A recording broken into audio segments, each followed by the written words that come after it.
fresh air. A wondrous feeling. Naturally. I have a sudden urge to stretch my legs. Can anyone recommend a suitable leisure activity? I might have had some recommendations for you were this the past, but here and now, for someone who has just left prison, there could be no greater joy than simply being outside of it at last. I could not agree more.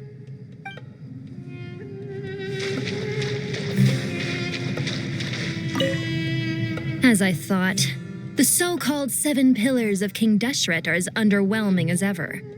What do you mean? Not a fan of the boys' club?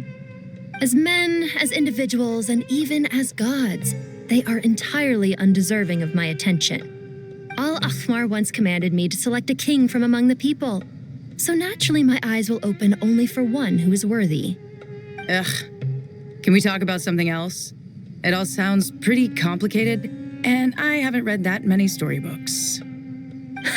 You think this is a mere story? Well, many would also say that the journey you shared with your father is not but a tale. My life, your life, they are nothing but stories. Little girl, it appears that you really have grown. In the past, you would have flown into a blind rage at my words, but now you are unperturbed. Oh, it's nothing. I just feel like you're right. Getting all pissed at someone for telling the truth is pointless. It only makes me look petty. This alone is proof enough of your growth. You're doing well, my dear girl. You're becoming ever stronger. Strong enough to defend the people and things you hold dear. You think so? I hope you're right.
Do you hear that?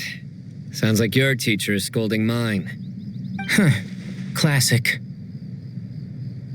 Did you see her? She's a former Vahumana student who dropped out of the academia and went to Nodcry to work as an intel broker. There's more to her than meets the eye. How can you tell? Do the Matra have information on her? Some, but nothing telling. I'm basing it on the fact that she seems to be an expert liar. She can fool many with her words. A sixth sense for liars after investigating so many of them, I take it? Yup. What about you? What do you make of her? A little earlier, in the corner. I noticed she gave some supplies to Jet and had her deliver them to the main group. She's meticulous and highly observant. Besides, what was it you said? Making it to the top is no easy feat in any profession. Anyone who's at the top of their game has to have some sort of edge over others. It's true, but she's not the only one at the top of her game. I also am, and so are you. Sure, but what's to guarantee she won't overhear us talking about her? Don't worry, I have my methods. Sethos is distracting her. Ah, I see.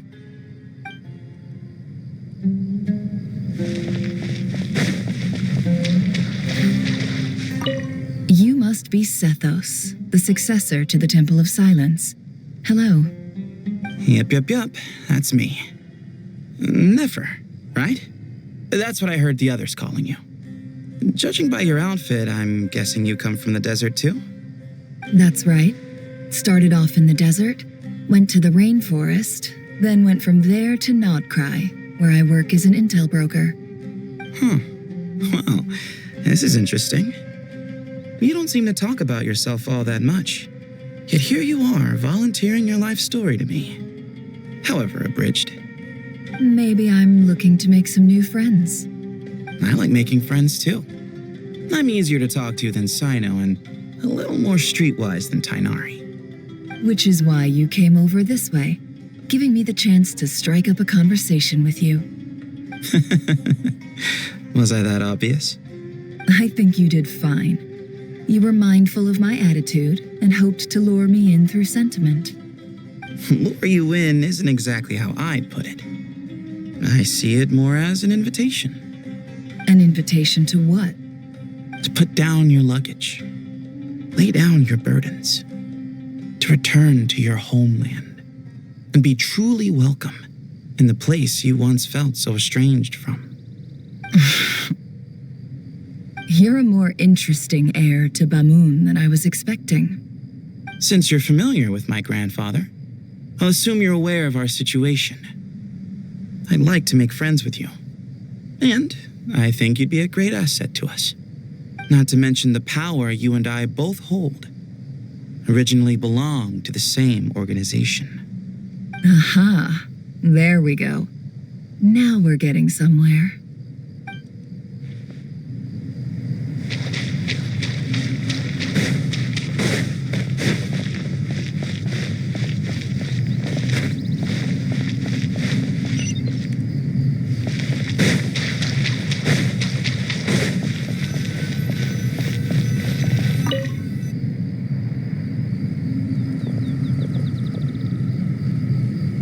You must be the ones tasked by the Academia with renovating Aru? That's right. Good afternoon. I'm Kaveh, and these two are Termezi and Naisaburi. Hey, I'll hate them. Come and introduce yourself. We've met before. This is Thoth, the Ibis King, and everyone knows these two. Afternoon, gentlemen. I've only ever seen these two in murals. Ah, the paintings in the temple. They show us chatting, playing cards, playing chess. Precisely the activities we most enjoy, funnily enough. No, only you enjoy playing chess. We were just humoring you. I wouldn't go that far. Back to the matter at hand. A preliminary assessment by the Academia indicates that this project requires expertise in various disciplines, including the deciphering of ancient texts, mechanical engineering, the restoration of ancient ruins, and elemental theory. The most capable minds in their respective fields are here before you. If there are no objections, we'd like to begin our work. The artisans who built Aru for Al-Ahmar gave their very lives to create this splendid work. Follow their example by giving your utmost devotion to this project. I didn't know that. We'll do our best, of course, but we certainly won't be sacrificing our lives. Such brazen words. Humans these days are a far cry from their ancestors. What little respect you show for King Deshret. No, that's not what he meant. Please don't mind him. He shares your sentiments, just not your, penchant for hyperbole. Assuming that's what you were going for? I just think it's important to manage expectations. Forgive my lack of courtesy, but we simply can't sacrifice our lives to the gods on completion of the project like people in the legends of old. Here's a first draft of the project proposal for your perusal. Please let us know if you have any requests. Normally, I'd have made it look a lot more visually appealing, but we were really pressed for time on this occasion. I hope you'll forgive me if it's a little rough around the edges. Naturally. If my fellow ministers deem this meager display of respect sufficient, I suppose I can consider agreeing to their proposal. Why are you so preoccupied with the ostentatious displays of respect to Al-Ahmar? We should be trying to make things easy for them. You never know. We might have to rely on these young people to look after us in our old age. Exactly. This is Aru's mainframe. Be reminded to use it with great caution. We certainly will. Thank you for your assistance. You may attempt to lay out punishment should you so desire, though I'm afraid it would be futile. You and I both know that certain components of Aru can only be operated by humans. King Deshret always believed in humanity. Still, the reason that Aru's modules are designed that way is not so much because he trusted them, but more because he was wary of you. Is that true? No wonder human artisans helped to build Aru then. He actually required human assistance to create his greatest work. Naturally. Have you noticed that the Goat King keeps giving superficial responses? It's like he's just going through the motions and leaving the real debate to his colleagues. He understands the art of perfunctory speech. That's what earned him his position as the Minister of Ministers. It seems the rumors about King Deshret being a poor judge of character are baseless after all. Excuse me for being blunt, but it sounds suspiciously like you're putting yourself on a pedestal and mocking me. You're mistaken. And while there's nothing strictly wrong with making every conversation about yourself, it's not exactly a positive tendency either. You? Whatever. I knew it'd be like this working with you. All right, let me past. I need to look at this console. It's your job to activate it after all. Let's begin. Everyone, please proceed with the external checks and preparations as per the procedures outlined in the engineering plan.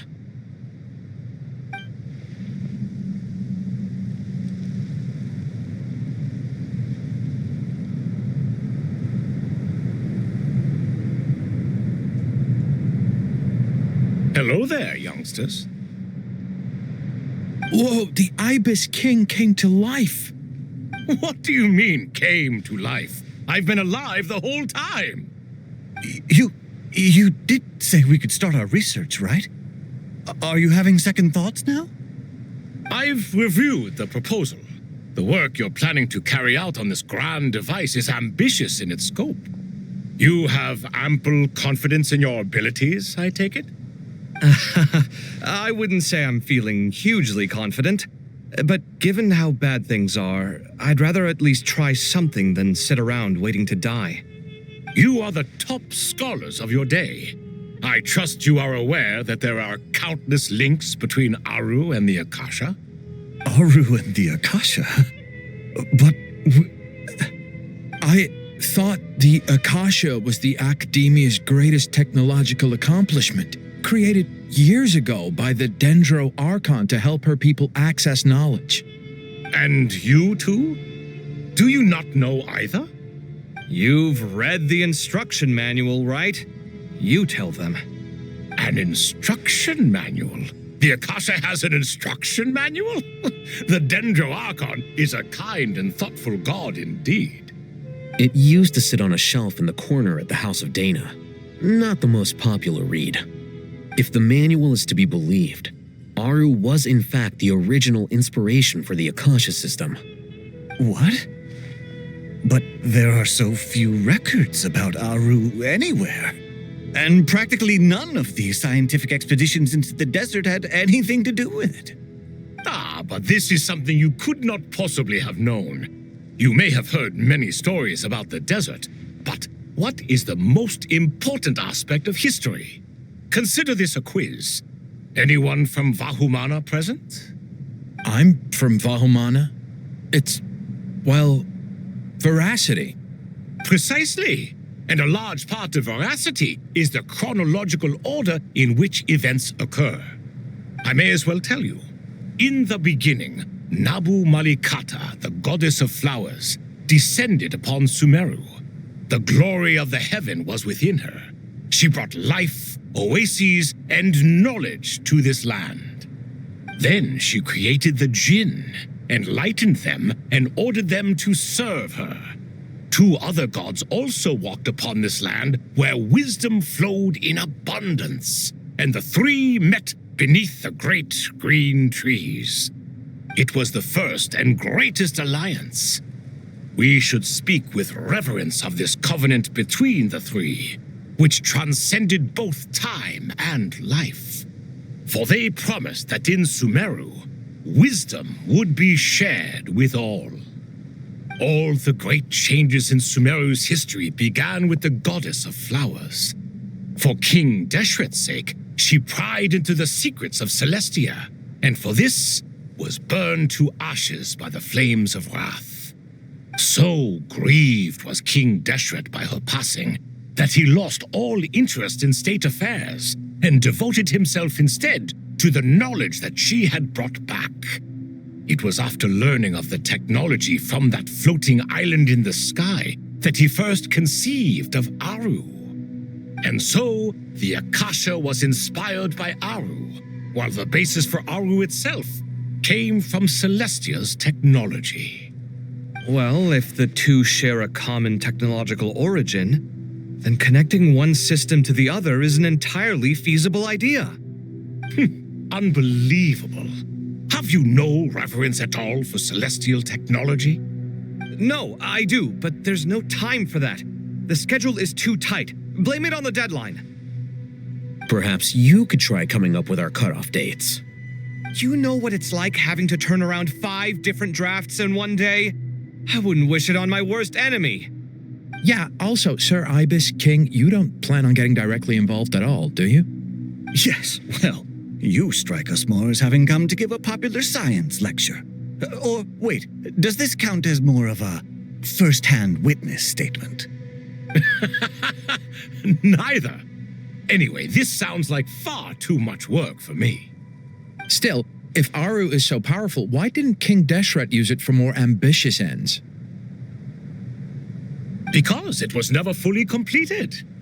King Deshret had grand plans, but he perished before they could come to fruition. In the beginning, his wish was to create something that could rival the very world itself. The Lord of Flowers sacrificed everything for that ambition. What he desired, she bestowed, and thus was knowledge brought into the world. Her courage and sacrifice had to be honored with the most splendid of monuments, or King Deshret would surely have deemed it a grave injustice. And that monument, built from knowledge and technology, etched with a sacrificial and courageous love, even in its unfinished form, it deserves to be treasured. At that time, King Deshret said the following to the Lord of Dendro. Since we share an eternal covenant, I shall never be your enemy. Hence, the fruit of wisdom from the heavens is not to be devoured. Remember, it is not that I lack the power to become the enemy of wisdom. Yet you and she have taught me much and shown me kindness. For this, I cherish you both. In the end, Aru was only used to store a portion of the souls. It was but a primitive form of the masterwork the king had envisaged. His final hope for Aru was to return to the past, when she yet lived. So the point you're making is, King Deshret was both powerful and ambitious, and he only ceased his imperious ways out of affection for the goddess of flowers and the Dendro Archon.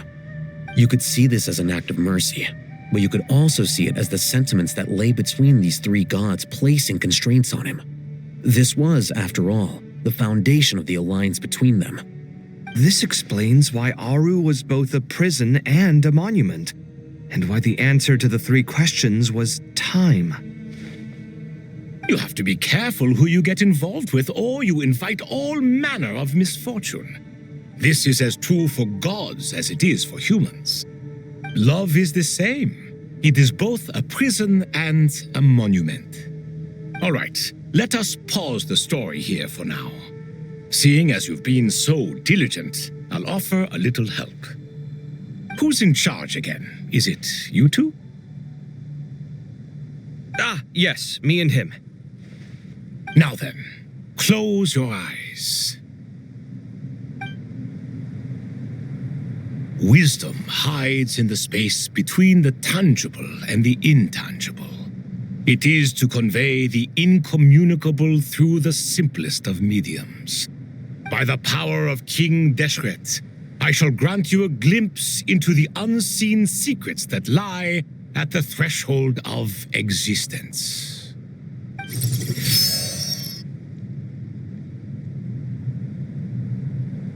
Where did this come from? Is it a new mechanism? It looks more like some form of externalized information. You've rendered it visible? Just as the Akasha allows you to access a greater range of knowledge, the power of our king permits one to perceive ingenuities that do not belong to this world. This is no ordinary mechanism. It reflects the internal structure of Aru. Whether you choose to increase or decrease, keep or discard. Come, use these to achieve the outcome you desire. Looks mechanical to me. Better let me handle it just in case. But wait, how do I get up there? Turn around. So that's where the elevator is.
Obelisks were used to record important information in the ancient desert civilization.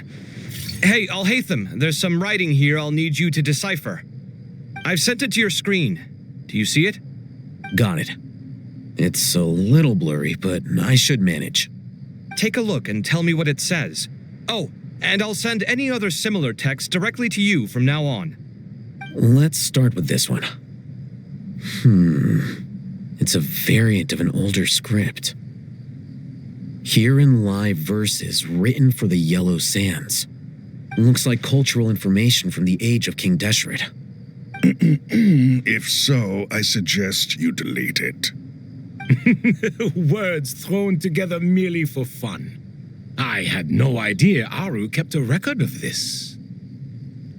Well, as long as you're certain that this is strictly private information, that's fine. It is unimportant.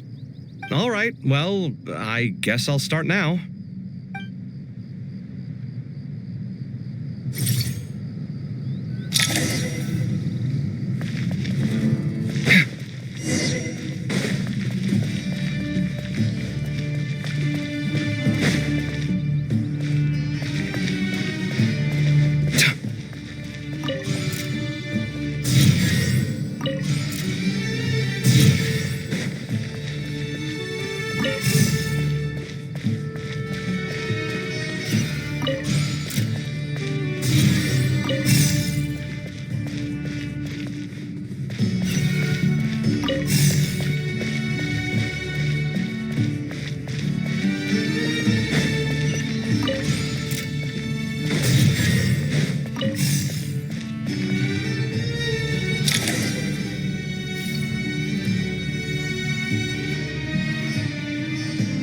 Found some more. Sending them over to you now.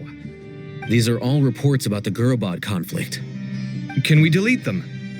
I'd say so. Most of this information has already been archived anyway. What if there are details in there that Vahumana missed?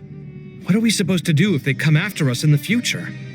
They'll just have to live with it. If we don't resolve these issues now, there won't even be an academia in the future, let alone a Vahumana Darshan. Yeah, you're right. Okay, done. There's some other similar monuments nearby. I'll check them out.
Another monument. Hold on.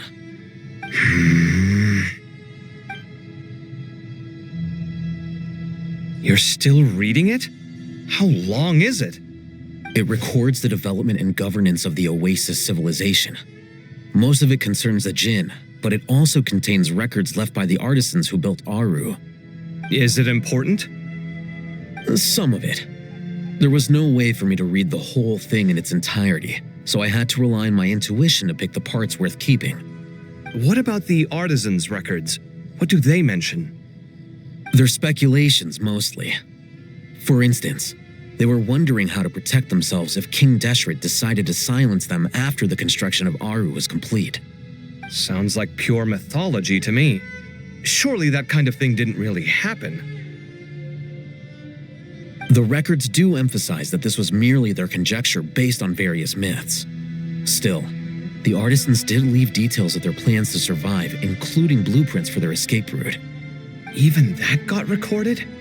Okay, well, I'll make a copy of this first before I delete it. Is that truly necessary? You won't be needing those. No, the blueprints are important. I want to keep them as a memento.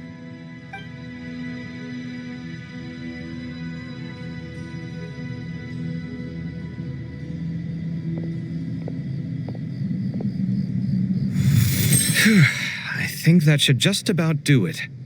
It meets the requirements of the contingency plans, so we should be good.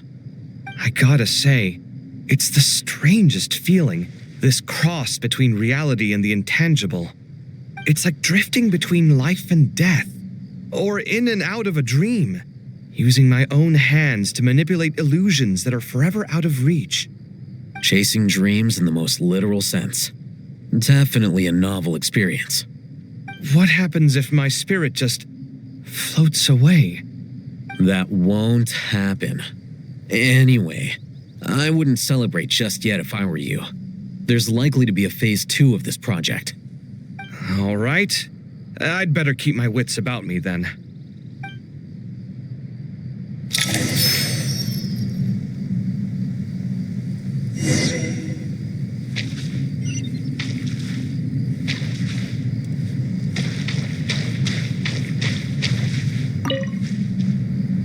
I expected that the outside world no longer respected the ancient gods, but even so, I do find the tone of these youngsters to be dreadfully impolite.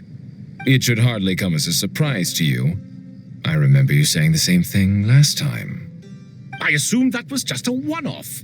I did not realize it was the norm. Don't you think that young lad's matter-of-fact tone sounds familiar? It bears a rather uncanny resemblance to you, Goatee. Surely a sign that he is a man of rare intelligence. The rest of them, though, much better. The blonde-haired one, for instance. So sincere. That's the kind of kid I can respect. Oh, really? Well, what about your disciple, Nefer? She's about the furthest from sincerity that a person can get. And now you hit the crux of the issue. Thoth is spouting lies again. He cares nothing for sincerity. He likes Nefer simply because her personality is just like his.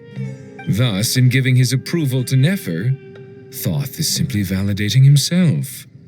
The rest is but smoke and mirrors. You have some nerve saying that.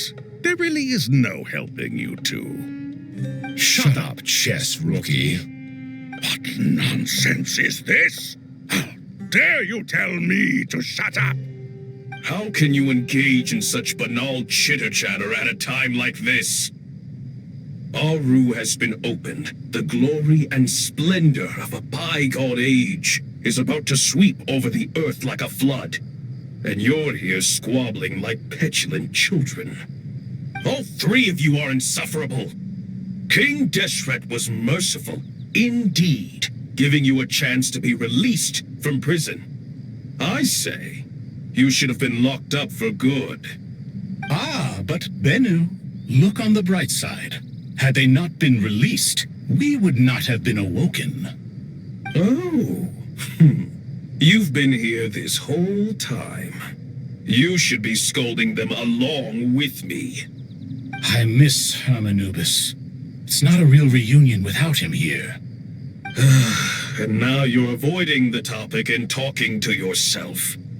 Why King Deshret designed your personality like this, I will never understand. Isn't this simply proof that our king supports my free will? Oh, look at those two rust buckets. Suddenly, you two do not seem so bad after all. Here, here. If being stuck together for thousands of years fosters no friendship, I cannot say what would. Naturally.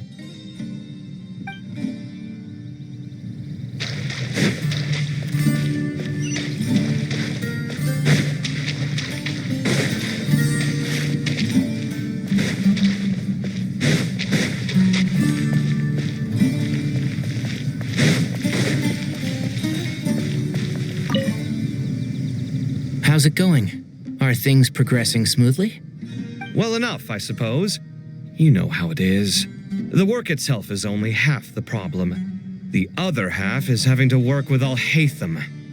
I'm sure the feeling is mutual. Honestly, though, I thought you two had already worked things out.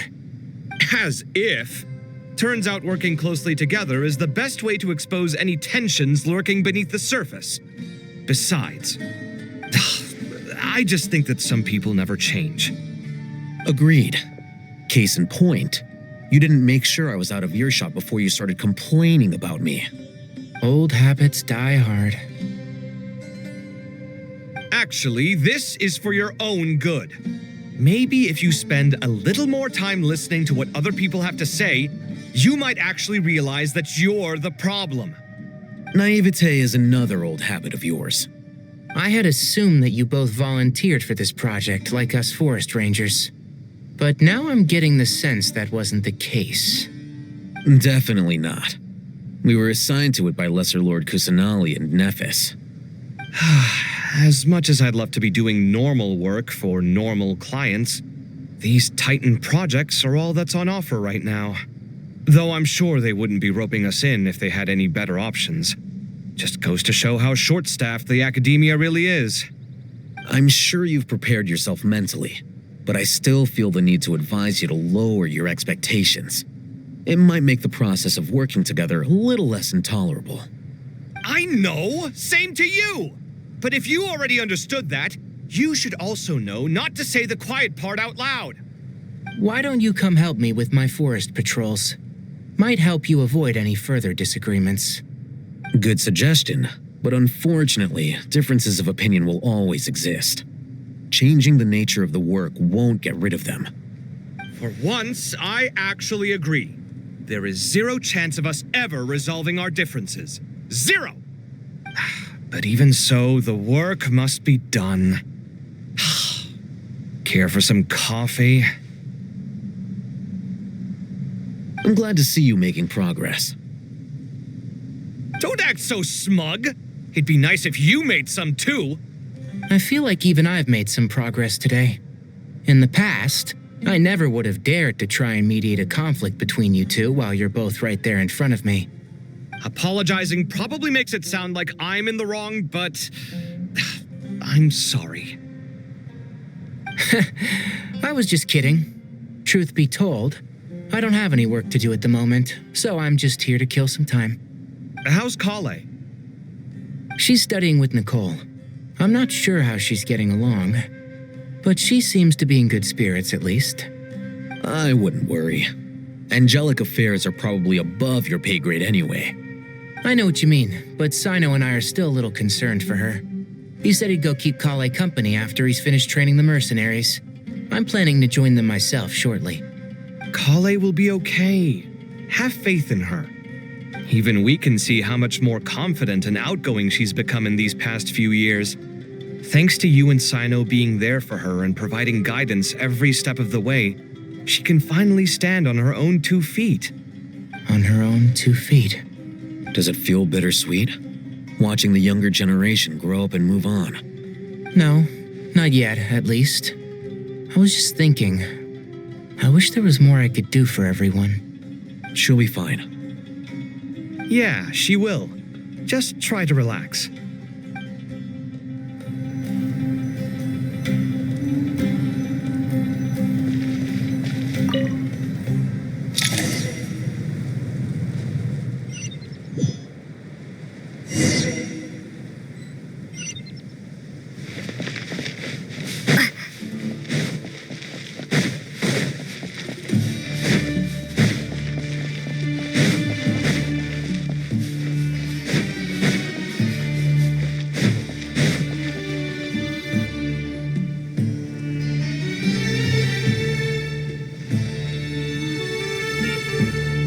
Traveler from afar, do you worry for the fate of Sumeru as well? Whoa!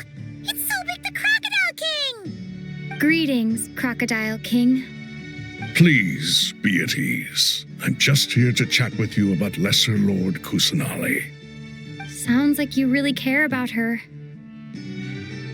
Yes, although to be exact, it is a mixture of both concern and curiosity that I feel.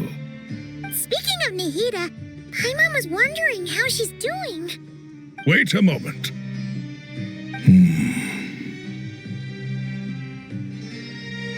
What is it? I tried calling out to a pep, but there was no response. This can only mean that she is focusing all her energy on taking care of Lesser Lord Kusanali. All the gods who served King Deshret seemed super surprised to hear that a pep agreed to help Nihida. Guessing she made a bad impression on you or something.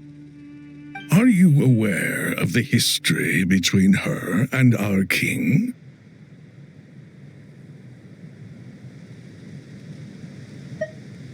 The story begins a long time ago. Al-Ahmar was always a wishful thinker where the Dendro dragon was concerned. Without consulting her, he decided to list her among the 7 pillars and declared his own power to be far superior to hers. That was when our king was at the height of his power. Ibis Goti and I were no match for him, and so we chose to submit and serve as his ministers. But not Apep. No, she never thought much of him. To Apep, Al-Ahmar's pride and sense of superiority were nothing but ignorance and hubris. In fact, they fought numerous times, but usually the battle ended in a draw. In the end, King Deshret coveted the power of Celestia, only to end up corrupted by knowledge. His final act was to trick the dragon into swallowing him whole, leaving her to bear the torment of his sins. The Dendro dragon stands for the glory of a bygone era. She hated Al-Ahmar and what he represented, all the gods, all the power they wielded. And so her willingness to help the Dendro Archon through this crisis comes as a great surprise indeed. It makes one wonder whether perhaps the Dendro Archon assisted her in the past. Yep, Nahida did her a huge favor.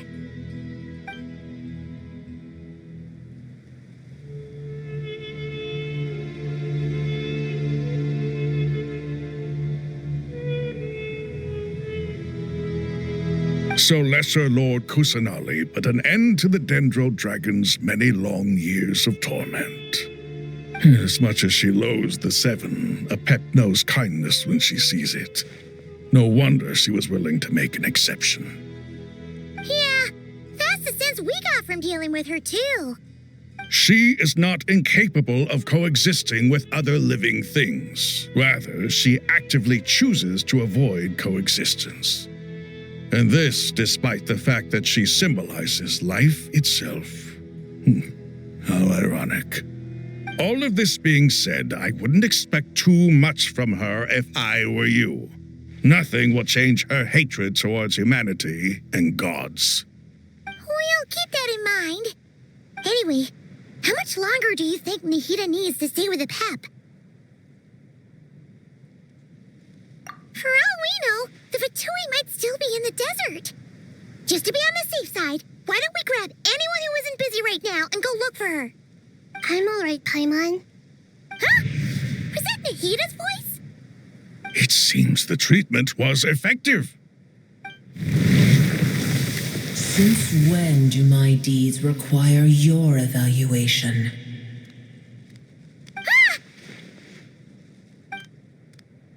Here will do just fine.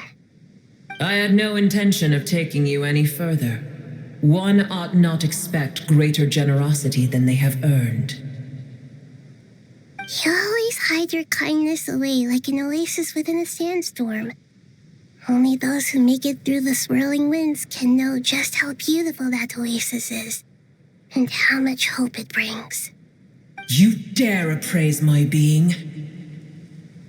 No, I'm expressing my gratitude. I want to thank you for sharing your precious life force with me.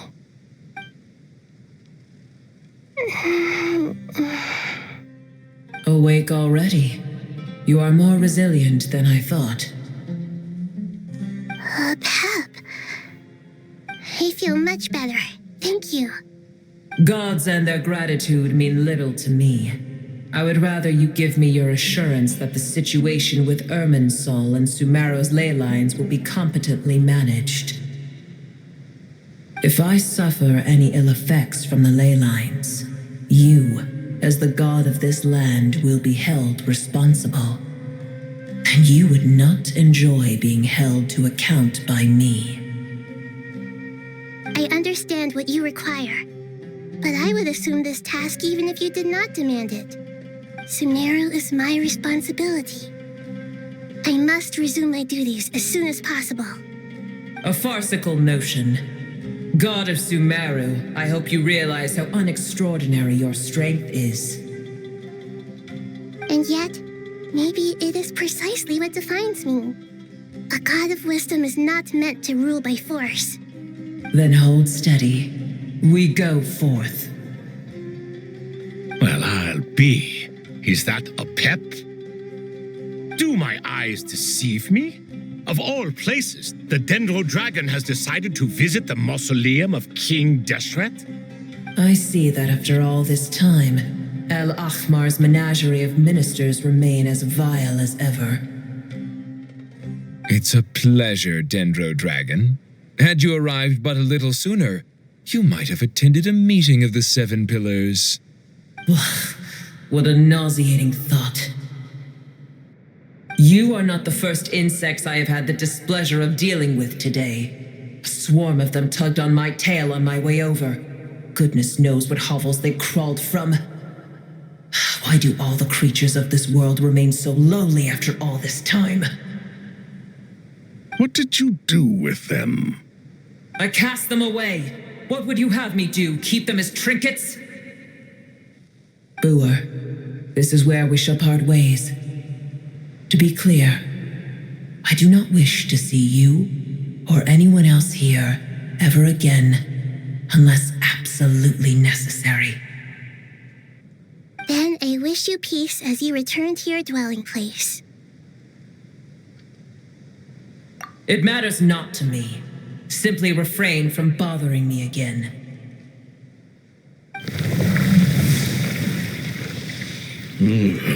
A force to be reckoned with. At times like this, I feel glad that she has no interest in any of this. Hold on, just hold on, okay? We're almost there. We made it. Huh? Wait, that voice. It's... Uh-oh, I'm gonna fall.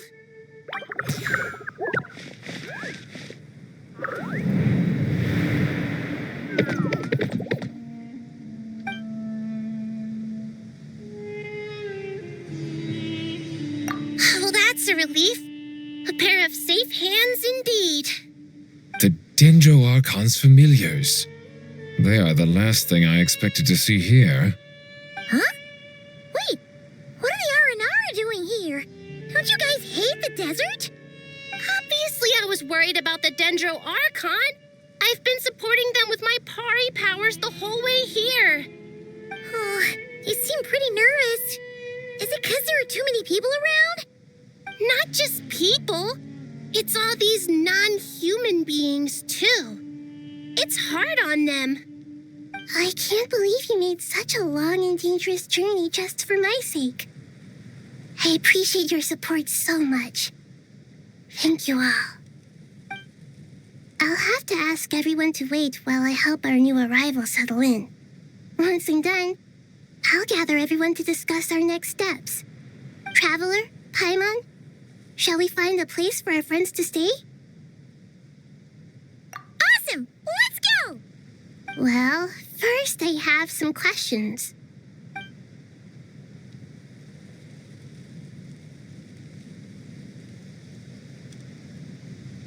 Okay, I think that covers everything. Thank you. We can get going now.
Hello,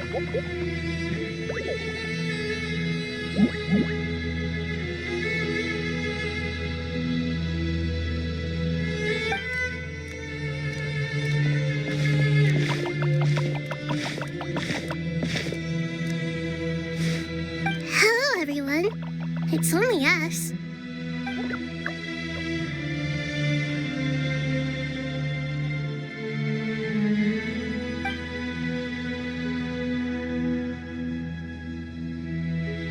It must be very tough for you coming all the way out here, especially since you don't like the Voluka. Is everyone back in Vanarana doing well?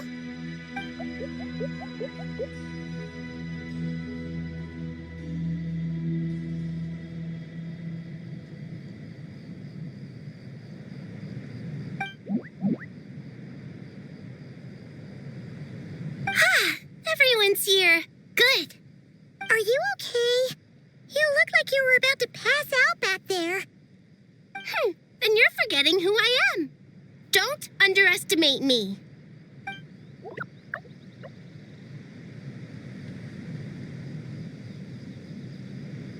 Red Oh, excuse me!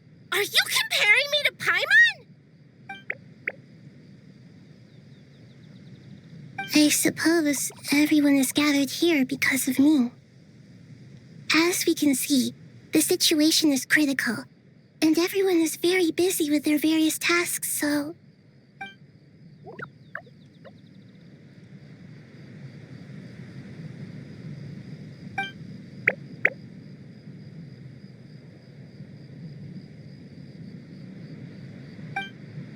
La la la la la. I can't thank you enough. Right now, we're focused on restructuring Aru, processing excess information, and helping restore everyone's confidence. I'm sure you'll find it all very straightforward. I can help too. Just let me know where I'm needed.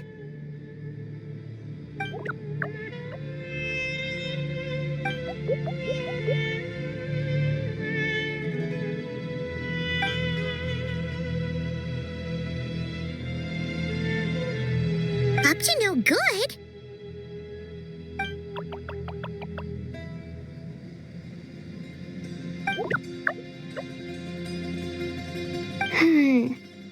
That definitely sounds suspicious. Traveler, Paimon, I have other work to attend to here that needs to take priority. Could I trouble you to investigate the situation Arabalika spoke of? No problem. Leave it to us. Thank you. I'm counting on you.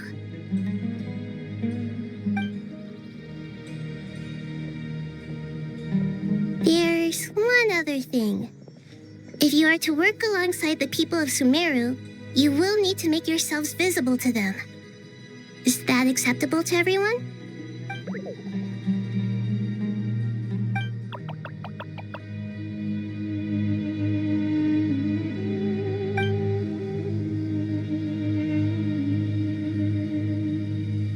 There's nothing to fear. No one here will hurt you. But if you do feel afraid, don't worry. Just call my name and I'll be there. Very well. Now, I shall bestow a small blessing upon you all. Whenever people see you and interact with you, from the moment their gaze meets yours, they will experience the most beautiful of dreams.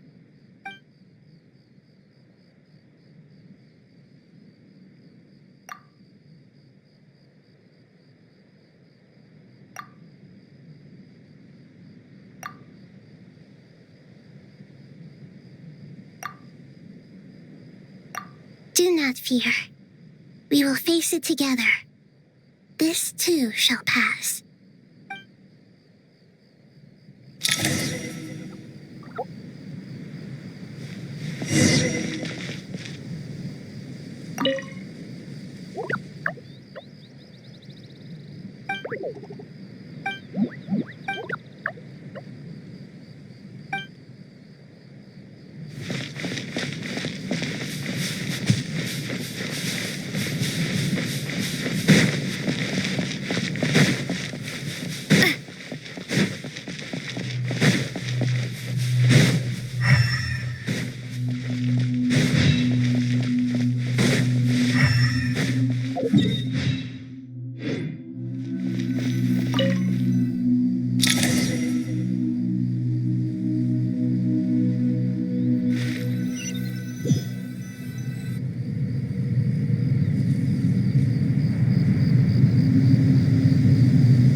Dendro Archon, you're back.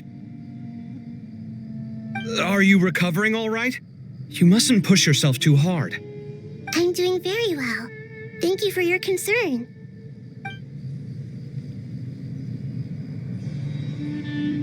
I see. Using the power of Aru to reboot the Akasha and gain access to Irminsul. It's a sound plan, although I regret to be the bearer of bad news, but with the state that Irminsul is currently in, it's impossible to access via traditional means. Even the Akasha won't change that. Alas, we had feared this may be the case. And what about non-traditional means? Non-traditional means? Are you saying... Desperate times call for new measures.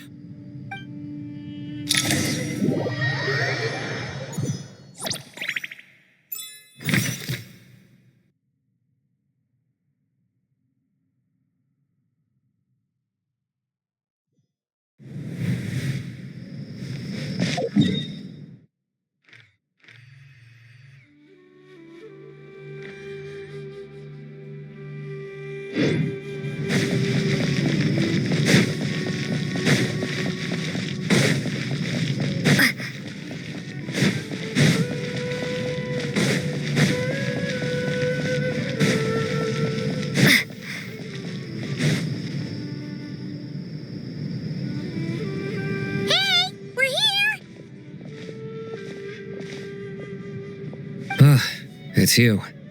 Is there a situation?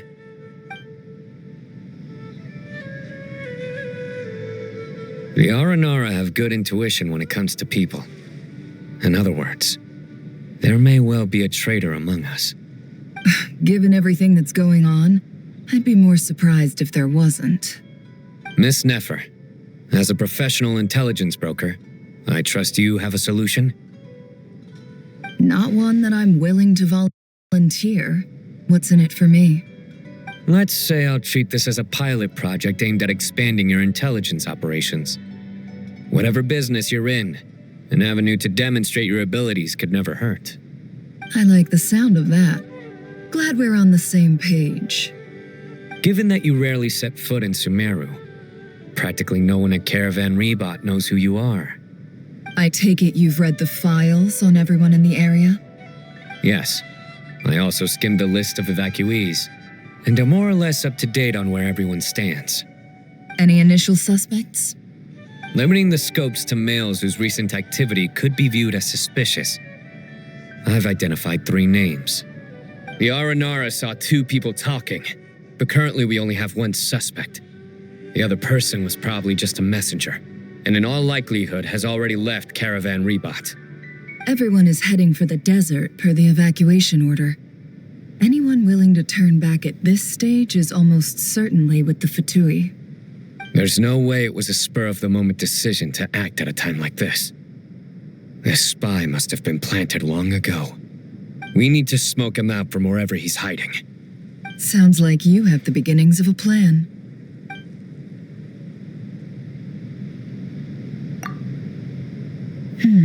I see. Your suspicions are well-founded. I'd be watching him too if I were you. So far, we still lack solid evidence that he's been bribed. He hasn't made any recent purchases that would indicate he came into some cash. Then let's get closer to him to confirm before we make our move.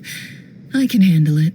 I'm not based in Sumeru, so barely anyone at Caravan Rebot knows who I am. And you're certain you've never encountered this person in Nodcry? I'm certain. Besides, it's extremely rare for me to have had any direct contact with Sumeru mercenaries besides Jet. There's no way he could have seen my face before. Sino, stay out of sight and wait for my signal.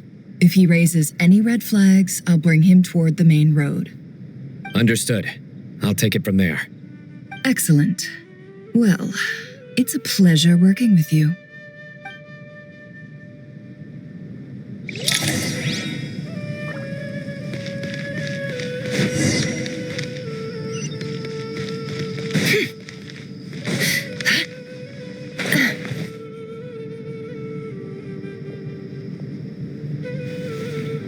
Darker skin, scars, frequents the desert, and has ample combat experience.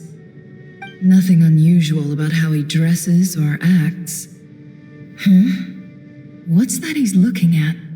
A coin. Interesting. Could that be how his contact paid him? Conveniently discreet for someone trying to hide any unexplained income. And yet it could be highly valuable. Sorry to bother you. Has everyone here already left? I don't suppose you happen to see a lady wearing a hat? Ma'am, what are you doing in Caravan Rebat all by yourself? The main group evacuated some time ago. Didn't you pass them on the road? My friend and I lost some of our cargo along the way. I didn't want to miss out on potential business, so I told her to go on ahead and meet the client while I retraced our steps. I didn't think it would be so late by the time I found it. And then there was a terrible sandstorm. I guess I must have taken a wrong turn, because I didn't see any large groups on my way here. Forgive me for asking, but just to be on the safe side, could you describe this friend of yours? Sure. She has blonde hair, and she was wearing a hat and a white dress. You'd definitely know if you'd seen her. Yes, I think that does ring a bell. Ah, my apologies. During this exceptional time, the Corps of 30 are under orders to be extra cautious when dealing with unknown people, whoever they might be. I understand. Well, sir, is there anything else you need to know? If not, I'd better try and catch up with them. Hey, wait! They left a good while ago now.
Sorry to bother you.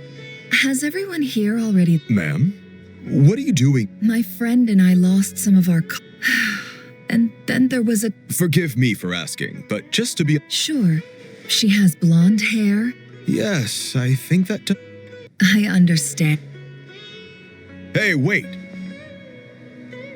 They left a good while ago now. You'll never catch up with them on your own. Why don't I give you a ride? I'm here to collect the last few people anyway. We have plenty of carts, so one more won't be a problem. That would be amazing. Traveling with a group will be much safer. I'll have to pay you for your trouble. Hey, let's not worry about the money for now. Wait here a moment. Once I'm done packing up, I'll take you to join the rest of the group. All right, thanks. Let me know if you need a hand carrying anything. No need for that. I'm strong enough for both of us. Okay. Well, I wish there was some way I could repay you. Guess it's my lucky day, running into someone who knows what they're doing here. You might have just saved my life, you know? You're not wrong there. I mean, what kind of cargo is so important that it's worth risking your life to get back? I hope for your sake that it's priceless. Actually, I suppose I can tell you, since you've been such a big help. But be sure to keep it to yourself, or we could both be in big trouble. Oh, really? Sounds mysterious. We're in the antiques business. You understand? Some of our goods aren't acquired through the most legitimate means. We have to be very discreet when we're selling them. That's why I had to go looking for the missing cargo alone. Ah, no wonder. Well, ma'am, in that case, it turns out that maybe there is something you could do for me. I'm all ears. But to be clear, our commission isn't cheap. Think carefully before you ask. We don't want to ruin our relationship before we even hit the road. I'm sure that won't be a problem.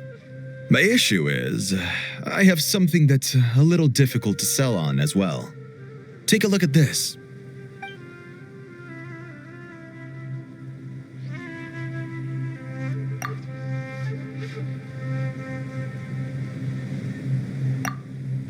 Pure gold. That's quite something. How'd you come across it? Dig it out of some ancient tomb? If you look hard enough, there are many treasures to be found in the mausoleum of King Deshret. It has no distinct Snezhnayan markings. That'll be why he's going with that story. And he clearly doesn't want to arouse suspicion, so he's on the lookout for an opportunity to make a quiet trade. Surely you have an existing business partner. Won't they take it off your hands? I hope I won't be attracting the wrath of my competitors by helping you sell this. The shop I used to work with is having cash flow issues at the moment after losing some money. I'm under enough pressure as it is without having to deal with them. On the off chance anything went wrong, I'd never get my money back. I understand. Gold is the last thing that traders with cash flow problems want to see. Well, in that case, I think we can work something out. As it happens, I'm just about done packing. Shall we make a move? Sure. Let's walk and talk. This evacuation was a huge operation.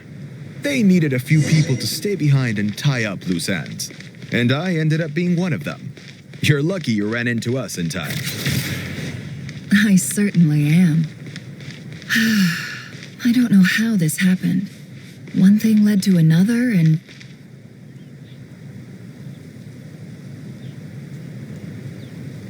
Huh?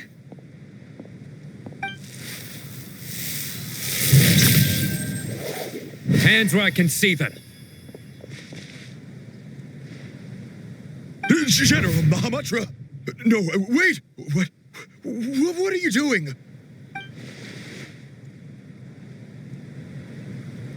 This is the coin? Good. Sadly, you won't have the chance to spend it. Nicely done. Looks like Sumeru's Matra are a well-oiled machine nowadays. Unmarked gold coins are quite difficult to trace. Thanks to you, we have secured the evidence. Here's what's gonna happen.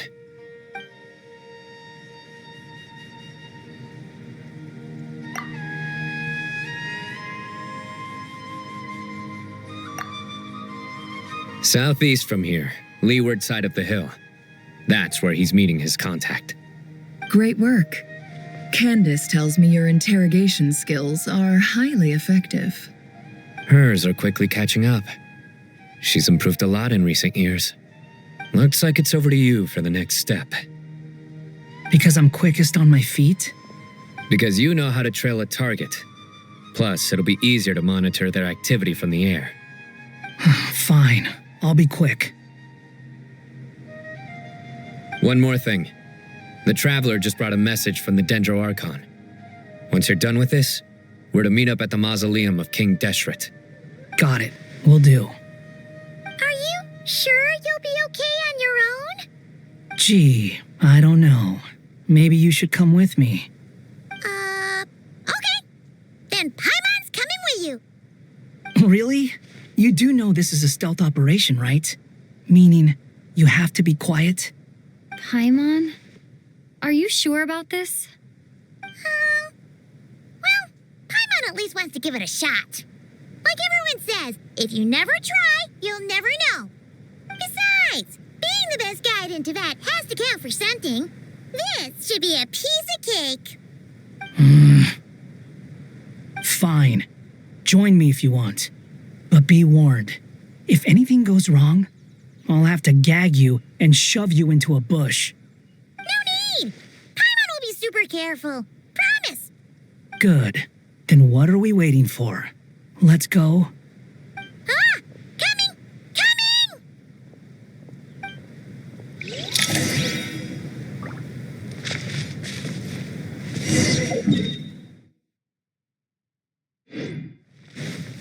Quit following me. Too slow.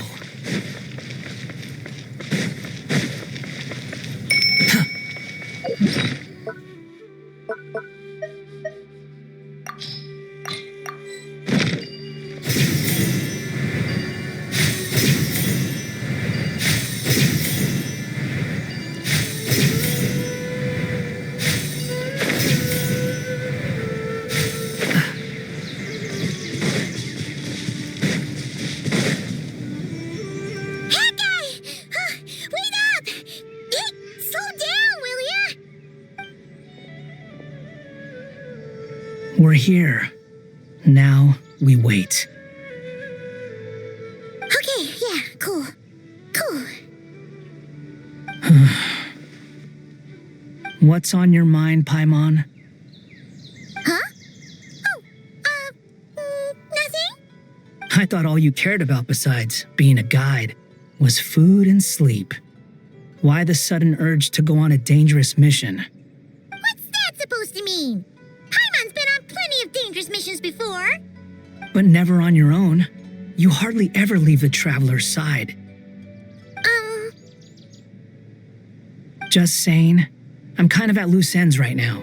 So if you did want to share, I suppose I'd have to listen. If not, suit yourself. Makes no difference to me. That guy? Do you think Paimon is useless? What? Where's that coming from? When we were in Notcry, Paimon suddenly realized something. Even though Paimon's with a traveler every single day, whenever we face real danger, she can't do anything to help. Paimon doesn't get like this very often. She just got really scared when the traveler got kidnapped that time. What if she never came back? What would Paimon do then? And the more Paimon thought about it, the more useless she felt. But Paimon doesn't want to be a burden. Paimon wants to be a friend who's actually useful. Does that make any sense? You know, that feeling of just being completely useless and... Oh. Paimon probably sounds so ridiculous right now. You asked the right person. Boy, do I know that feeling. Oh, that guy. I'm not going to try and encourage you. What I will say is this. When you start doubting yourself, you have two choices. Give up or change. You have to make the decision to move forward. Otherwise, no amount of consultation from other people is going to help you. So ask yourself, what do you want? To get stronger? To learn more? Whatever it is, go do it. You won't have any regrets if you can at least say that you tried. Oh, all right. Something's not right. Shouldn't they be here by now? Paimon, is it just me? Or is it a little too quiet around here? Should Paimon take a look? We'll give it another hour. If nothing happens, we head back. Okay.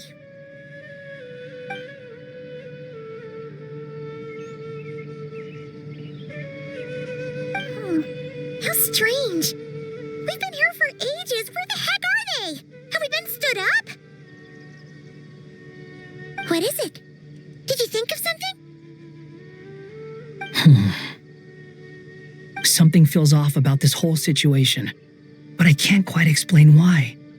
We know for sure that the guy Sinocot had something set up, yet somehow his contact is a no-show. So, Either the handler got caught, or, more likely, they decided to cut our guy loose. How would they know to do that? Wouldn't they at least send someone here to check things out? That's the problem.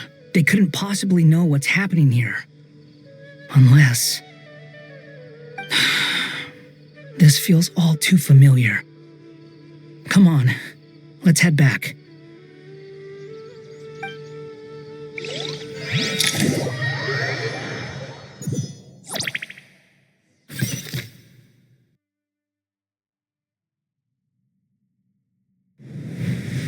Even though this isn't a formal meeting, I'd still like to start by saying how grateful I am to each and every one of you.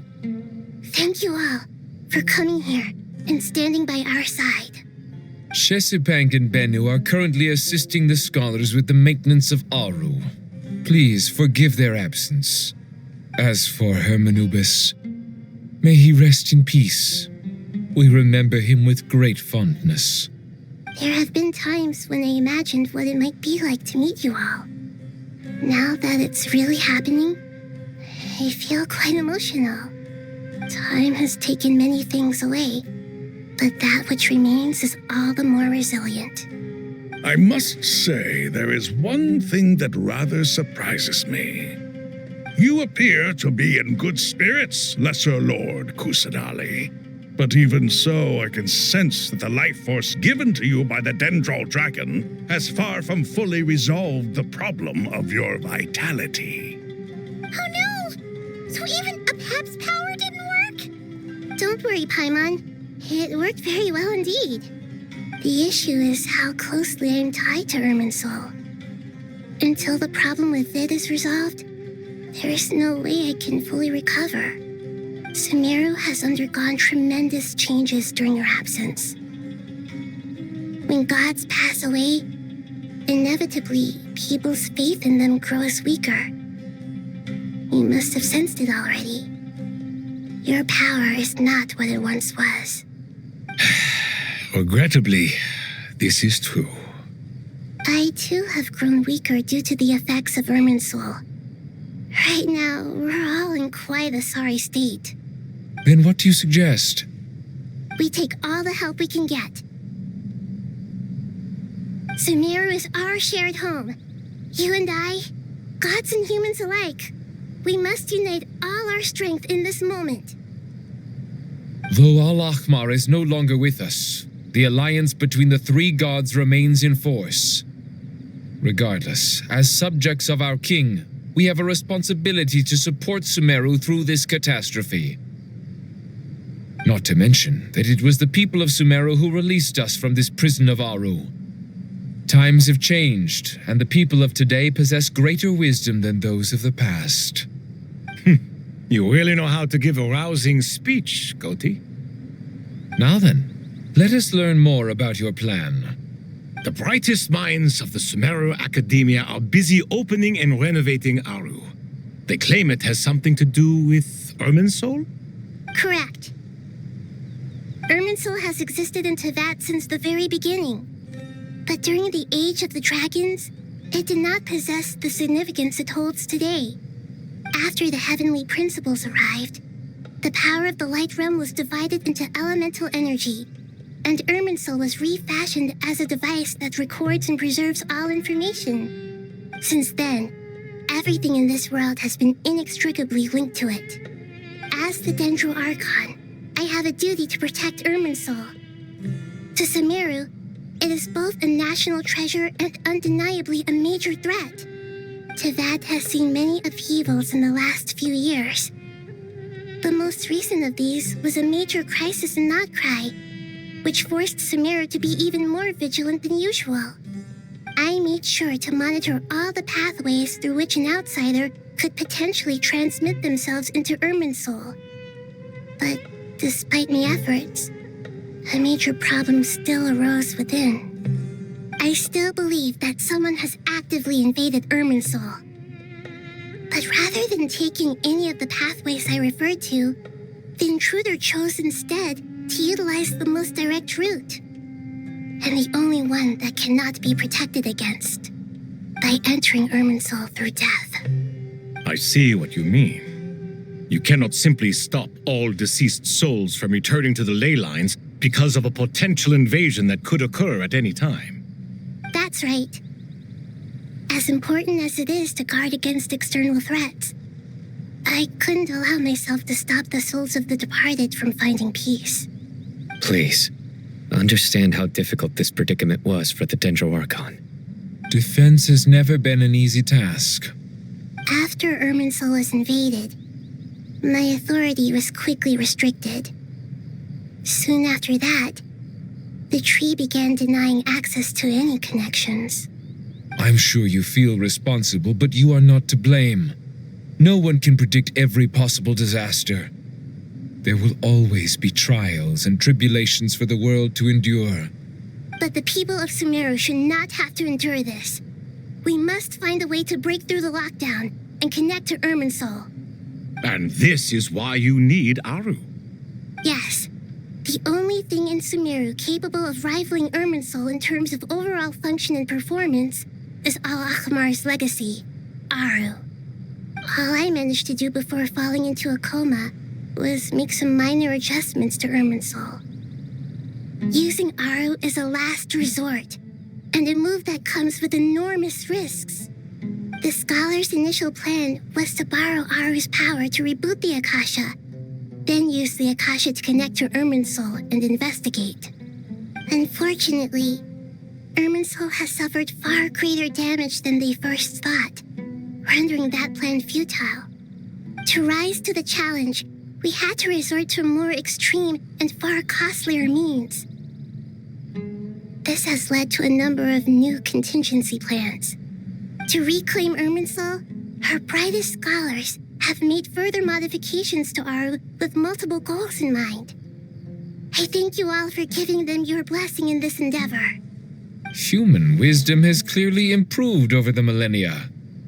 You have not only our support, but that of the Jinn, the Aranara, and the Pari. Together, we will do everything in our power to save Irminsul. By the way, when you spoke earlier of an intruder, it almost sounded as if you knew who you were dealing with and what they were capable of. Well, since you ask.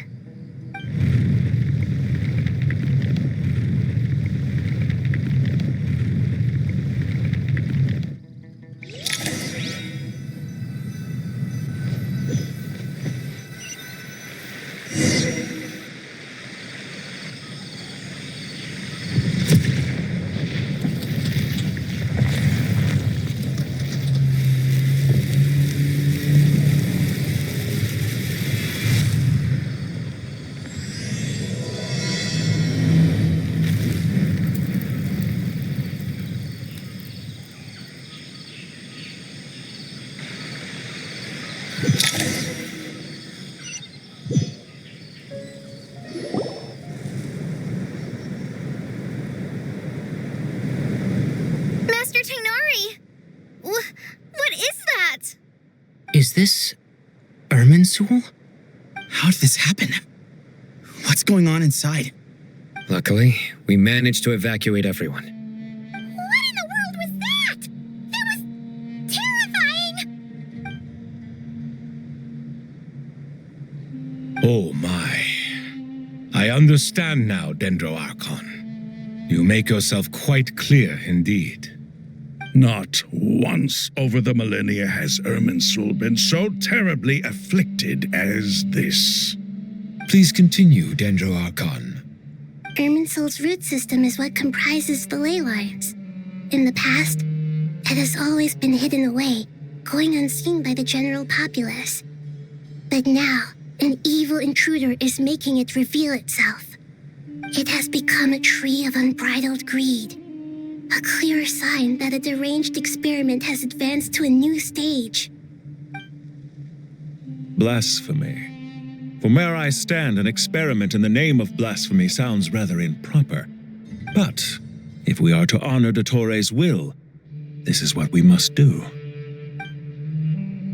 The birth of this tree proves to me beyond doubt that this incident is connected to him. But to explain the situation in full, there is someone I need to tell you about.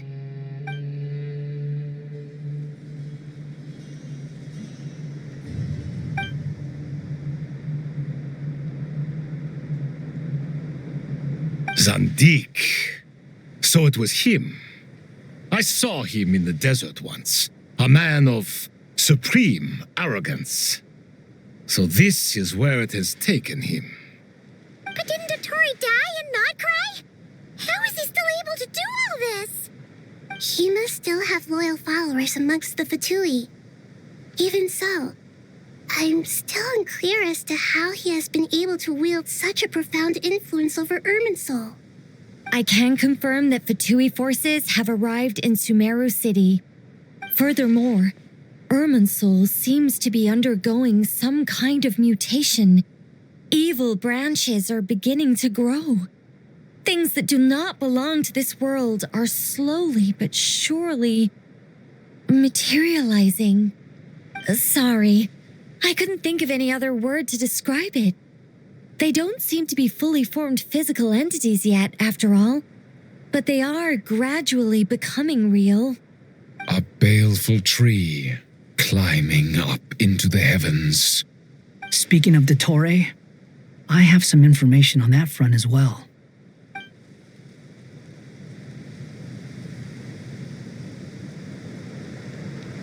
I didn't think it was wise to state this out in the open. But my theory is, the mole wasn't cut off after he was caught. They wrote him off from the beginning. You mean, the Fatui never intended to follow through with him? Then why plant a mole at all? It's hardly a conventional strategy, and the rationale behind it is pretty twisted. But as it happens, I know someone who works exactly this way. And when it comes down to it, his goals are very simple. He just wants to confuse people, so they can't figure out what he's up to. He's been a collaborator of Dottore's from the outset. That fact alone confirms that Dottore is involved with this somehow.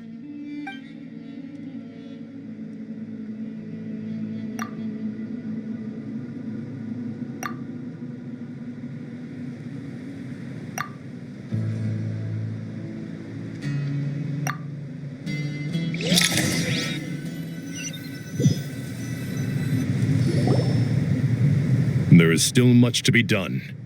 Everyone, please remember our core strategy. As per the discussions, the following groups must act immediately. Mr. Alhaitham and Mr. Kave, the next phase of the Aru renovation project must begin right away. Godspeed to you both. We'll give it everything we've got. The plan looks feasible, but the implementation will require certain resources. General Mahamatra Sino and his team will help to procure the materials required for modifying the terminal. No problem. I've already spoken with Sethos and Hat Guy, and they've agreed to assist me. This kind of thing is best left to the fleet-footed, right? Hat Guy? If it's efficiency you're after, we're the right people for the job. Following up on the elemental energy amplifier we discussed, Ms. Dory, I assume you're the one most familiar with the status of this project. Aside from the Dendro Archon, of course. Yep, that's right. Leave it to Lord Sangama Bay. Got it. Well, I'd like Madame Farazan, Kale, and Nicole to support Dory on the technical side. You can count on us. Will do. Rest assured, I'll take good care of Kale. Dia, Candace, and Nefer, you'll be in charge of negotiating between the various parties. I trust you remember our goal. You bet. We can handle it. Good. I believe that covers everything. Tainari will provide ad hoc support as needed, if that's okay. Poor Tainari. Must be tough being Nephis' student. Getting bossed around all day, every day. Hey, don't try and drive a wedge between us, you old rascal. All it says to me is that Master Nephis has faith in everyone's abilities. While I'm nominally here as backup, I doubt there will be many situations where my help is needed. Exactly. Finally, Traveler, You and I will head to the border between Sumeru and Natlan. Once that task is complete, I'll be asking some of you to accompany me to the Eternal Oasis. The Eternal Oasis? I thought that was just a legend. So it does exist after all. Regarding your trip to Natlan, under normal circumstances, a meeting between our two nations would be a far more formal affair. Unfortunately, Sumeru is all but completely cut off from the outside world at present. So regretfully, we won't be able to give the Pyro Archon Mawika the grand reception that she deserves. My apologies for the inconvenience. No point putting too much pressure on yourselves. That goes for everyone. Right. Especially you, Dendro Archon. I'm sure you're still feeling quite weak. Don't worry about me. The Dendro Dragon's life force will sustain me. Plus, we'll be there every step of the way. Nahida will be just fine. Yes, I believe in myself. And I believe in every one of you. Well, time to get going.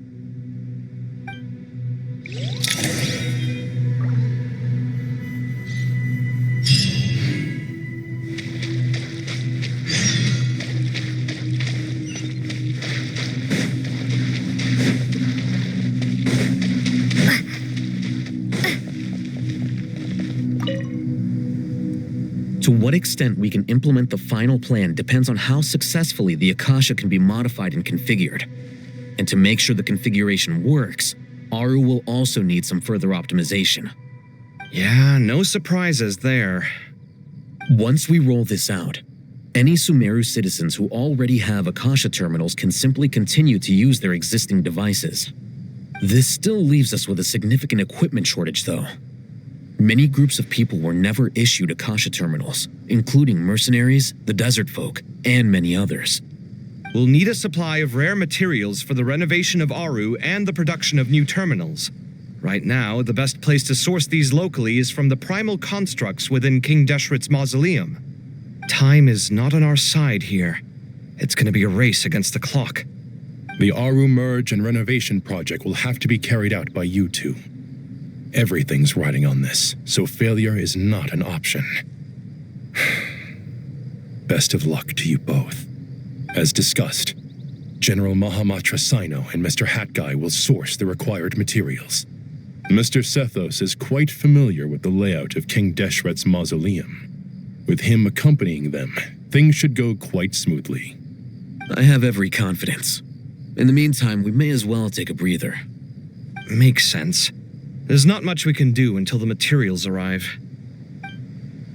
Get information and stay close. What is this, boot camp? Knock it off. It's just Sino being Sino. You know what he's like. Everyone clear on our mission objective. Locate the excess primal constructs, dismantle them, and extract the required materials. And King Deshret's 7 pillars agreed to this? If they're just sitting there doing nothing, we might as well put them to use. Thoth's words, not mine.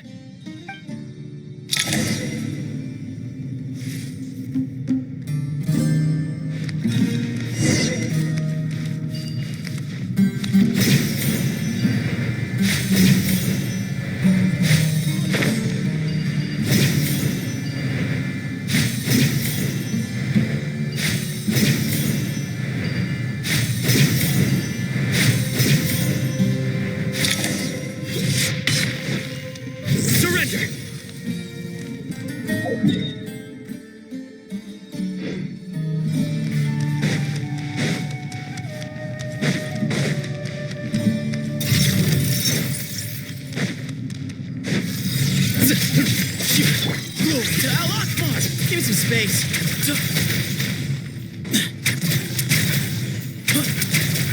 Judgment is upon you. Guilty. You stand condemned. Cry louder. That's fart, squall, and fury. You're dead.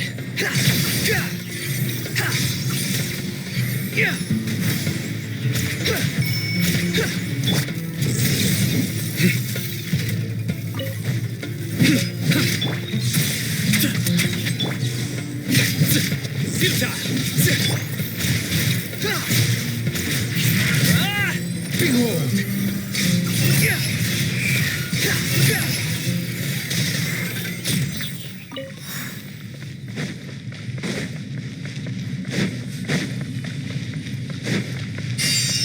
Quit following me.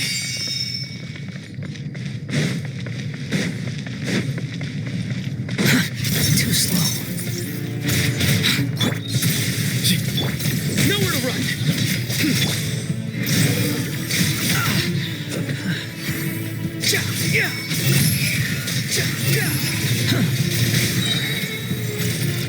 Unsightly insects. How amusing. Move or be moved. Excuse me.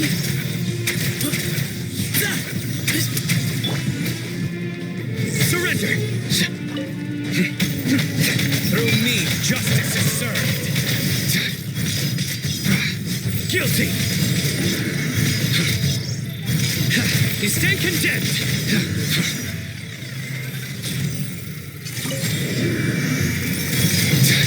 Your penance is due!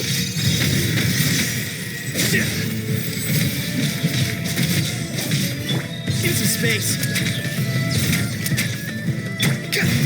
The wind rises. Upon the gale. Search for it. Move to Al-Akmar.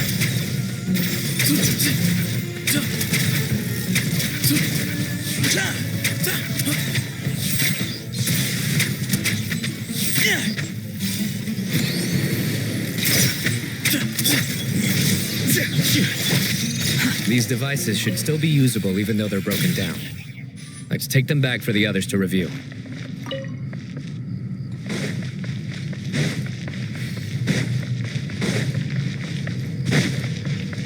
Quit following me.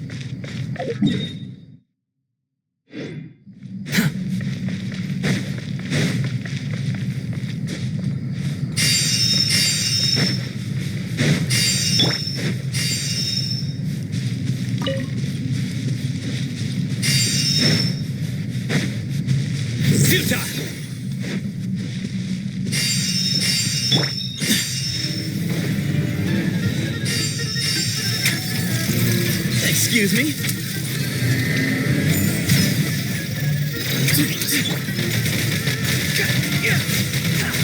Judgment is upon you.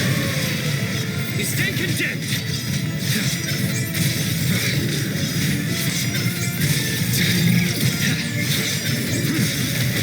Guilty. You stand condemned.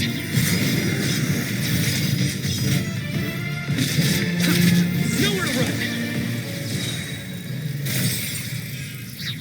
How many do we need again? Enough to make an Akasha terminal for everyone who doesn't own one. I remember you telling me how revolutionary these Akasha terminals were. You've used one before, right? The Academia declared the Akasha to be the most powerful and comprehensive wisdom dissemination system in history.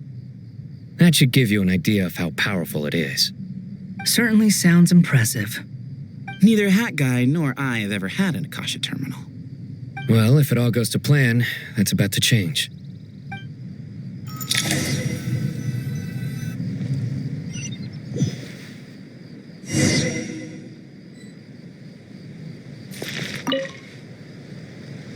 Oh, goody! Thank you so much for handling the delivery. What a long way it was. You've really outdone yourselves. I'm well aware what a bumpy, dangerous journey it must have been. Now, I would have loved to oversee the process myself, but of course, those of us who know the plan can't leave the mausoleum. Oh, trust me, I'm patting myself on the back for my assembly work here. Simply flawless work. But will you really be needing all of this? According to our plan, yes, this is the quantity required. I have no complaints about the quality either. Only the price. So expensive. I heard you covered a lot of the funding out of your own pocket. Oh, that's an exaggeration. The Academia provided most of the funds. I just offered a small token of my goodwill. Of course, the real tragedy is how little profit I'm making on this. You know, it's a serious crisis when you can't even make money out of it.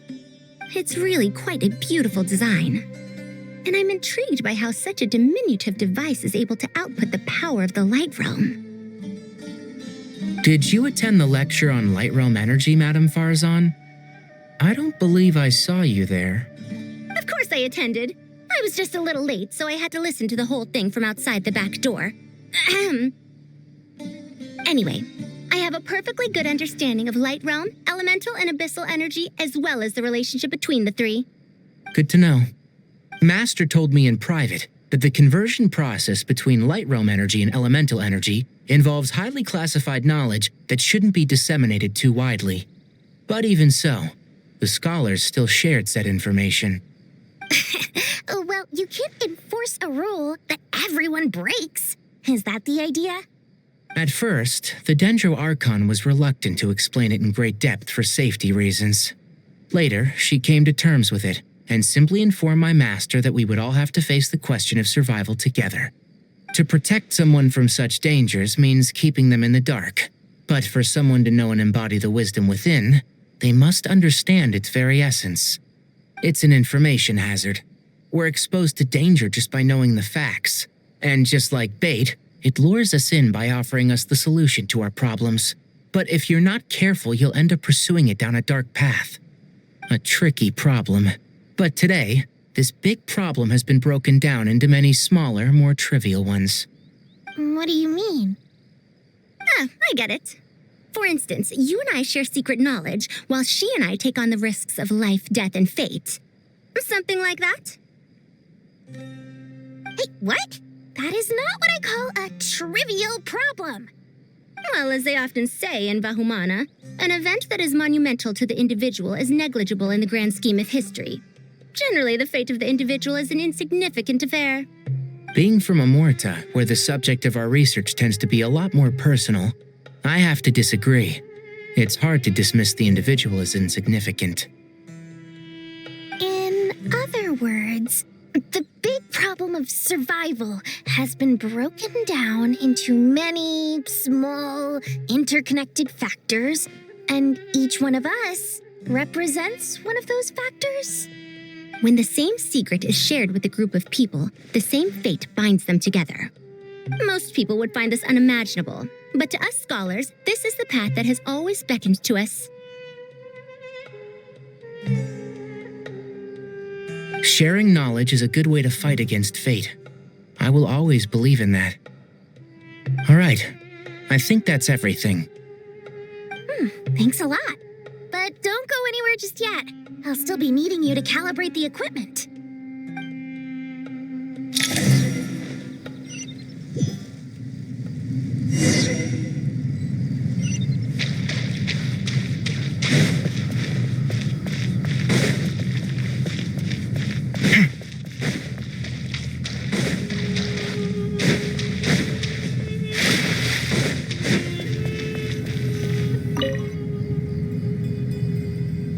Okay, the materials are ready. We can proceed with the next phase. Al-Haytham, how are you getting along? Most of the information in Aru is written in ancient desert scripts. Some of this is written in a tribal language, while other parts seem to be a variant of an oasis script based on the glyph forms. Oh, not lost to history, I hope. Some are.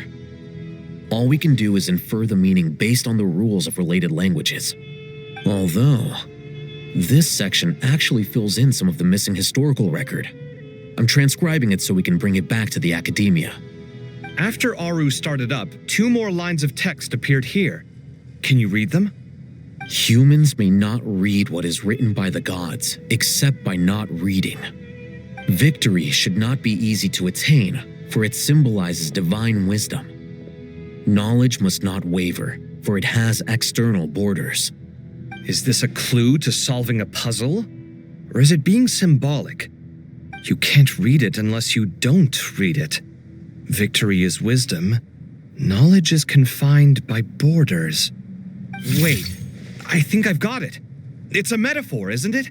It's talking about a chessboard.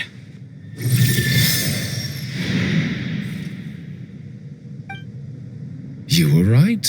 The youth of today are skilled at solving riddles. Have the secrets buried in the desert not been unearthed over the years all the same? Since Aru is a place reachable through wisdom, this day was bound to come sooner or later.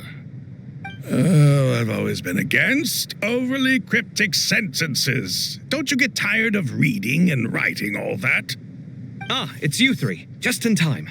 We've been delving deep into Aru, and now this board has appeared. I've heard this was how you'd while away your free hours. You must be quite the experts by now in that case. It is true. King Deshret's chess games are some of the most well-loved of all his wonderful creations. If you have ever been to Safhe Shatranj, you may well be familiar with the chess pieces you see here. Is this chessboard supposed to be another visualization of the interior of Aru, then? Naturally. Visitors, everything is ready. Only by completing the challenge on the board in accordance with the rules will you be permitted to overwrite Aru. 1 second. It's not dangerous, is it? Dangerous? Why, yes, of course. I should be the one to go, then. Wait for me here. Sounds like the self-confidence of our present company has rubbed off on you. Don't be ridiculous. I'm your upperclassman, and that means I have to look out for you. I appreciate the sentiment, but a game of chess typically requires 2 players. Besides, I'm sure they won't let things get out of hand. Keeping things relatively safe is in your best interest too, isn't it? Fair enough. I mean, you guys are controlling the difficulty, so please don't go too hard on us, all right? Ah, but Bennu said he wanted to put some respect into these whippersnappers. All right, all right. Thank you. Obviously, we'll still try to be careful. This doesn't seem like ordinary chess. Is the goal to defeat the opponent? No, you must enter the board and pass the trials we have placed there. Ready? Let's do it.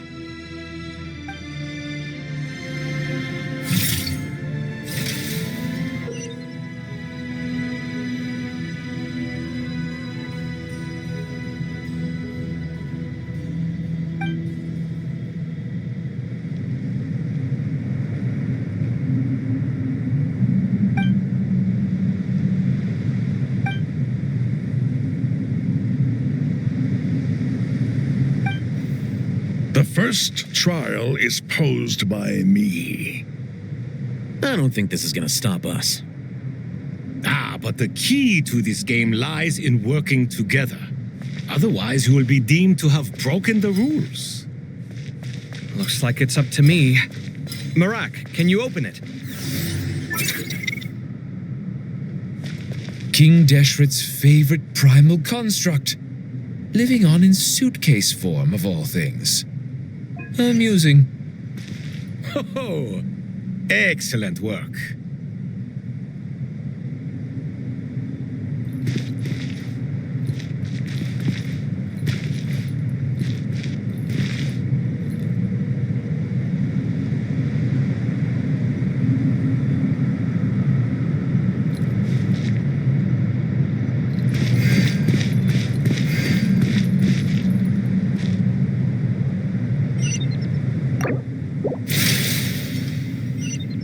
The first trial is posed by me. I don't think this is gonna stop us. Ah, but the key to this game lies in working together. Otherwise, you will be deemed to have broken the rules. Looks like it's up to me. Marak, can you open it? King Deshret's favorite primal construct, living on in suitcase form of all things. Amusing. Oh, excellent work.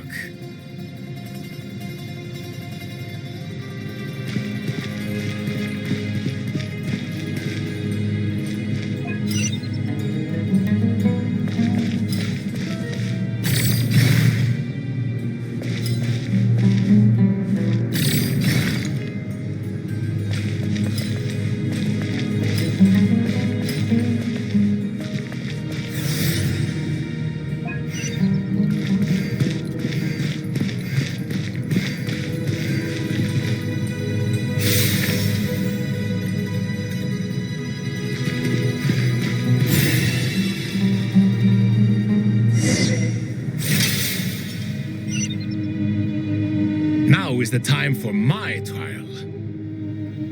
Now, don't be nervous.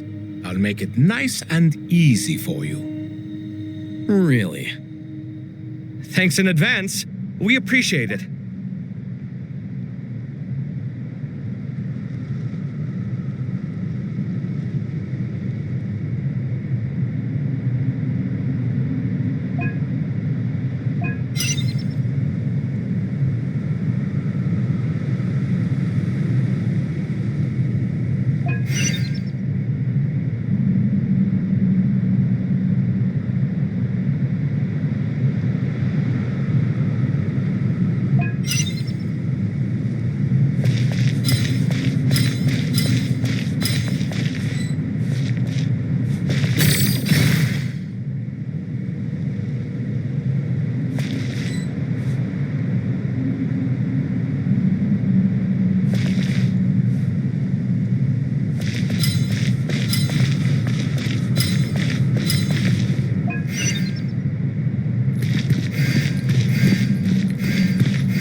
Ibis King, don't you think this all rather inappropriate?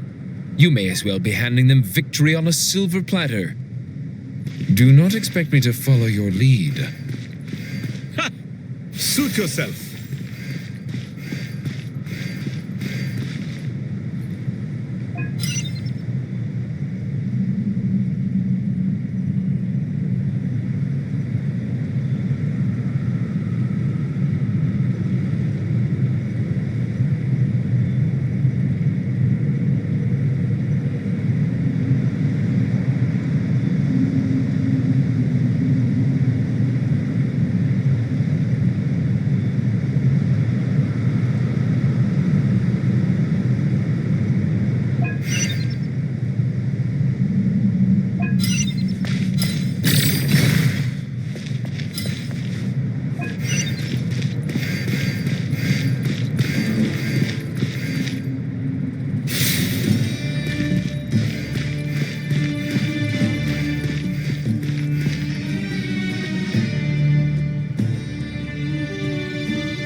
Strange time to catch up on sleep.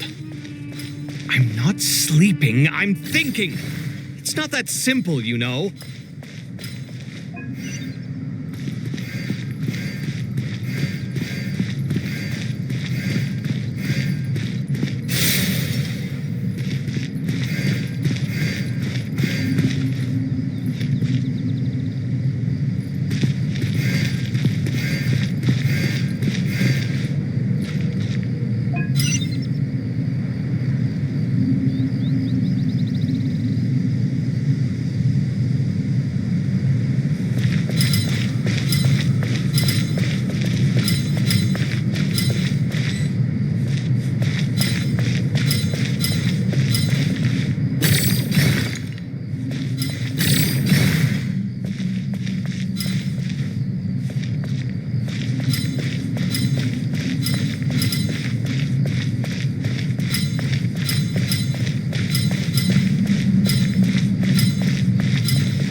Strange time to catch up on sleep.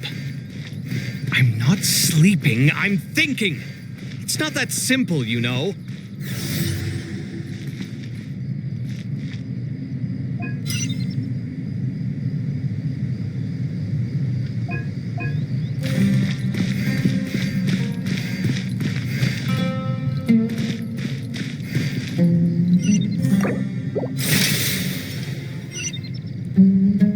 Ibis King, don't you think this all rather inappropriate? You may as well be handing them victory on a silver platter. Do not expect me to follow your lead. Ha!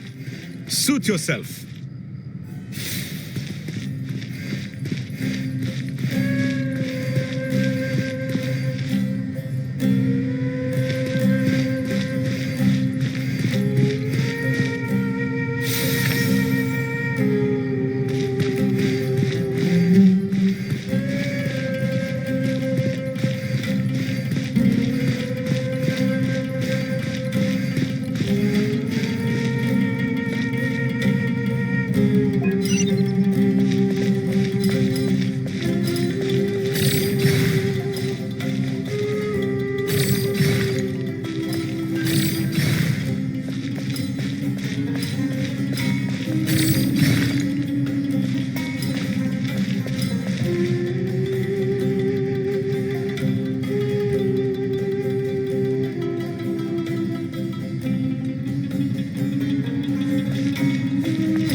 Strange time to catch up on sleep.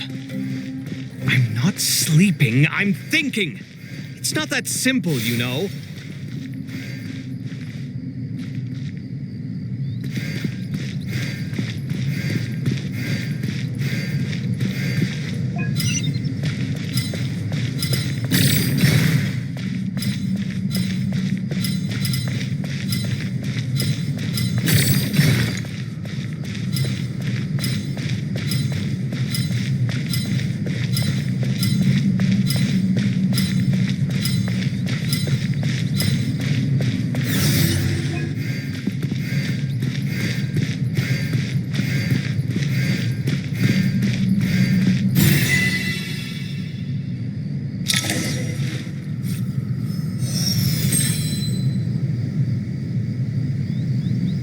Done. Finally. It's over. But seriously, that was incredible. Standing on the chessboard felt completely different from standing on solid ground. And also... Oh, sorry. I'll save my thoughts for later. Thanks to the three of you for helping us out with this. Is it just me, or were you giving us quite a lot of guidance along the way? We made but a humble contribution. You lived up to our expectations. Bravo! Our aid was not given for naught. In addition to the existing functions, I'd like to ask you for another favor. Since Aru's interference shield can cover the entirety of the mausoleum, it should be possible to extend its range even further.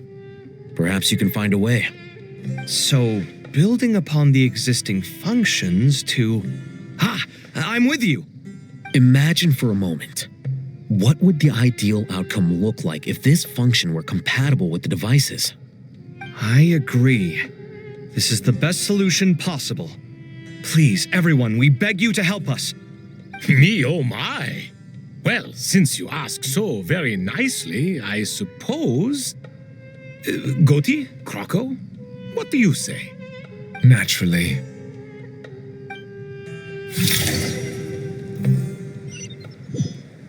Time to go!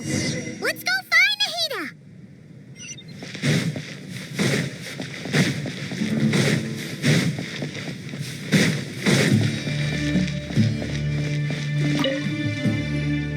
There you are. Miss Nicole truly is an angel. She shows great wisdom in guiding others, and she has already sent word to Natlan on our behalf. She said that while the other members of the Hexen Circle are busy with important work, she is quite free, and she is more than willing to accompany the people of Sumeru for the entire journey. Oh, yes, Nicole, all right.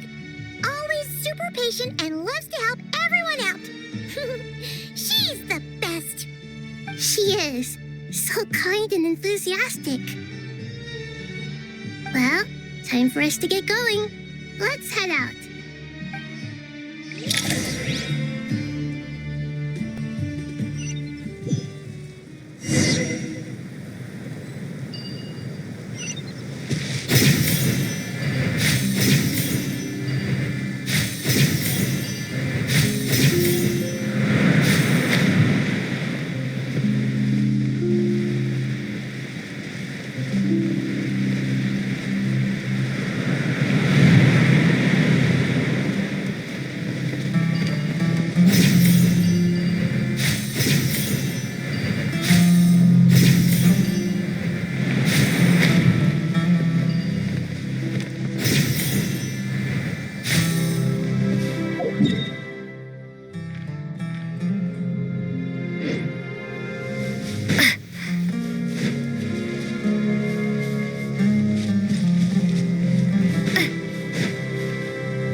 This should be one of the closest places to Natlan in all of Sumeru. There's the barrier Nicole and Nefer mentioned. It completely cuts this nation off from the others. But why? Why separate you from the rest of the world now specifically? And if I'm not mistaken, Irminsul was polluted once before, wasn't it?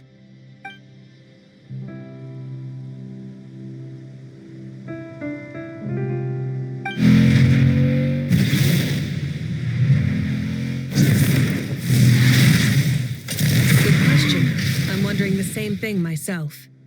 That voice. Muika, you got here pretty quickly. Hello, traveler. It's been a while. Hello there. Hello, Dendro Archon. Muika, I apologize for asking you to meet at the border on such short notice. I also apologize for not being able to greet you in person. The form in which you see me now is one carried by the traveler. The real me is inside the mausoleum of King Deshret, and I am reaching out to you with my mind from here.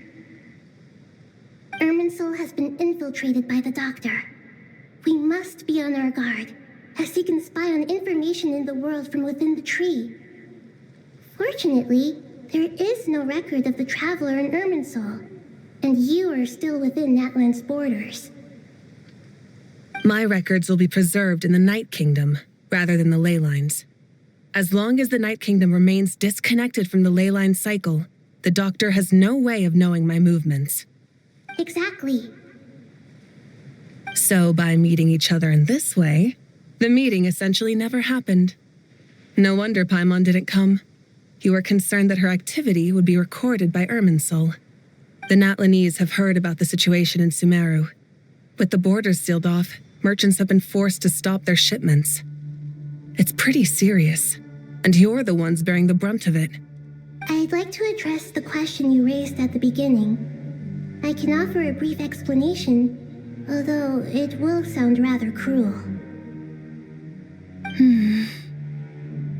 I don't reach this conclusion gladly, but Irminsul predates the heavenly principles.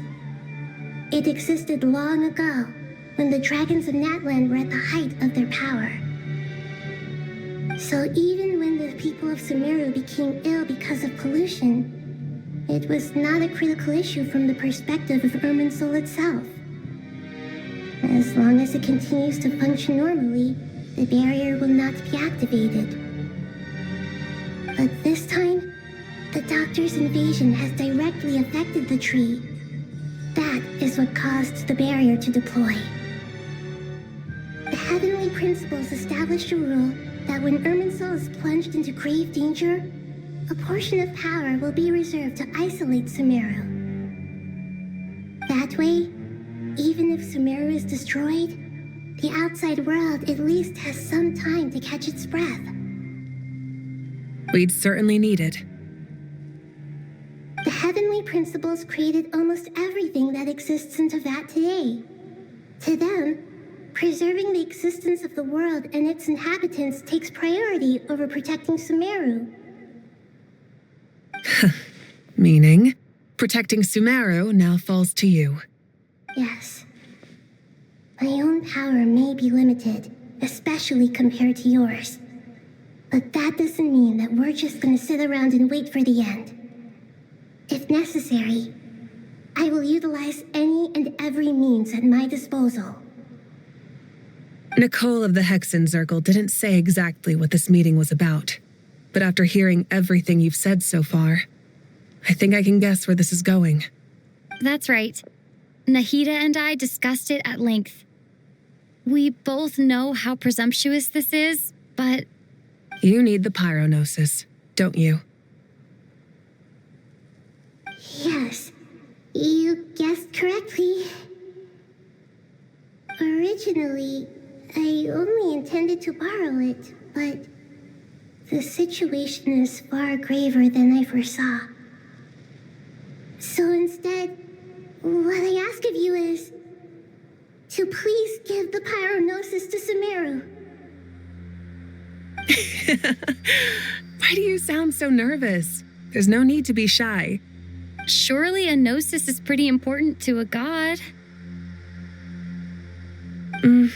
I guess, but it's not as if losing it would suddenly render us powerless.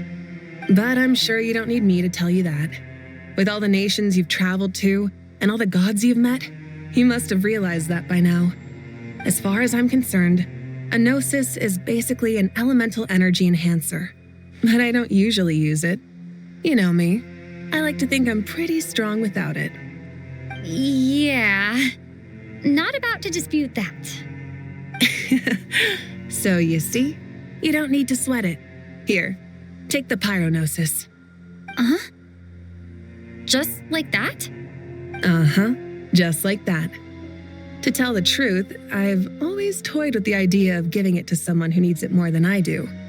I know you accompanied Nahida here to try and increase the chance of success. It's a good thing you did, because your involvement is one of the main reasons you've managed to persuade me. Are you sure about this? Handing over your gnosis just because of me? I won't try to quantify it, but trust me, handing over the gnosis to Tumaini is far from the craziest idea I could think of.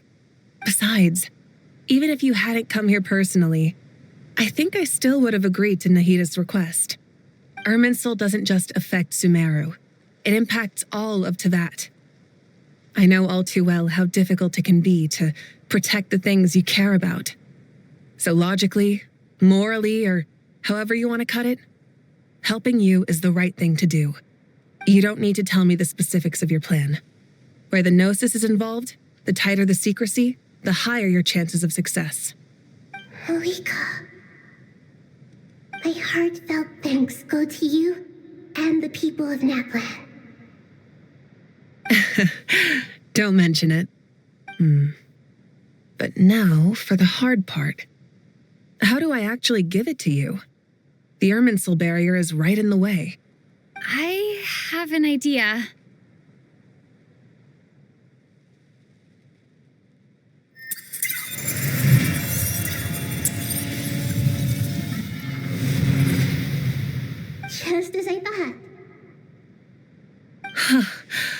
Incredible. What did you do? Just made a lucky guess. This seems to happen quite a lot. Things that apply to everyone else don't seem to apply to me. I figured the same might be true here.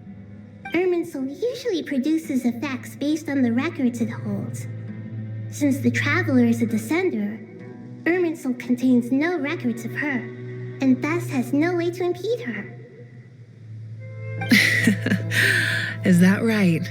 You really are full of surprises. Catch. Whoa! Thank you, Moika.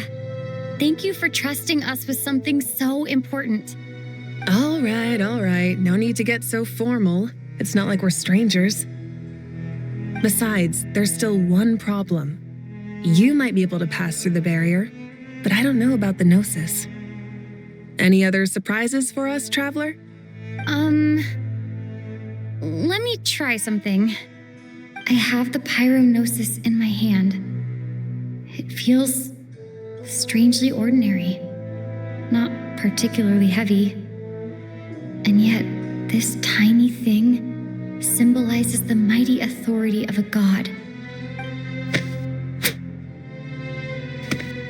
I need to think hard about my memories of Pyro, my memories of journeying through Natlan, all those important experiences I've had.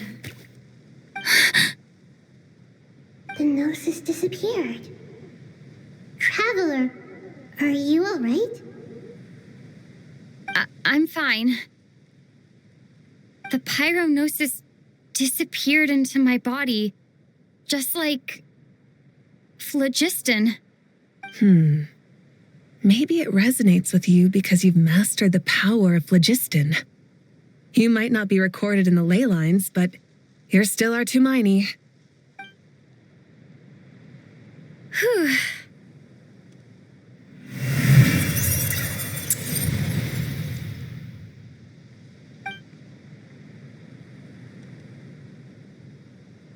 Please allow me to express my gratitude once again, Moika. Pleasure. Well, I've given you all the help I can. The rest is up to you. Good luck. We won't let you down. Yeah, we aren't about to lose.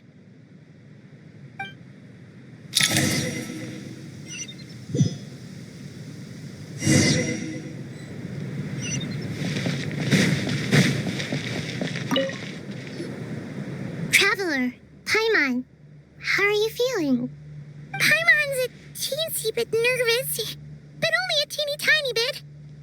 Seems like she's gotten way braver over the last few years, huh? Of course.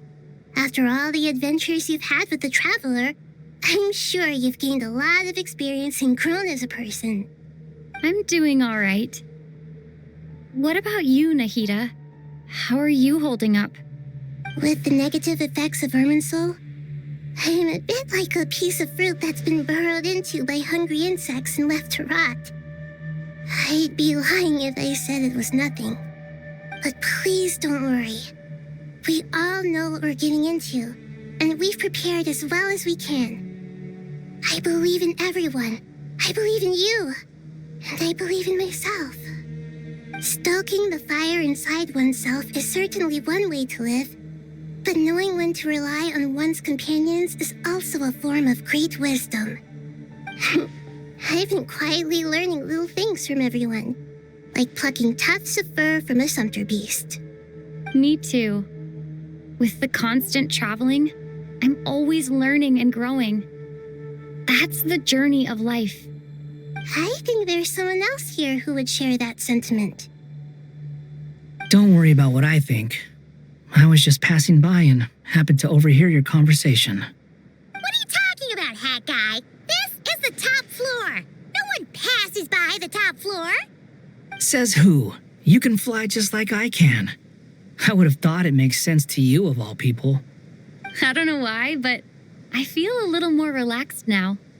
It shows that you feel comfortable laying down your burdens in our presence.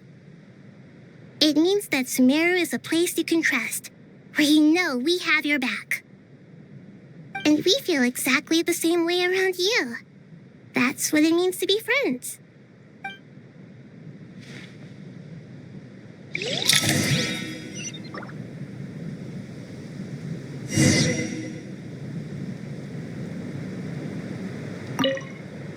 Feel free to mingle if you'd like some time to catch up with people. Just remember to get a good night's sleep when you're done.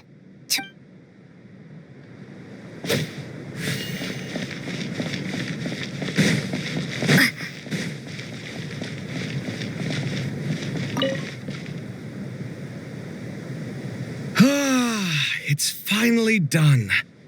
Ugh, but I have a nagging feeling that there's something I've...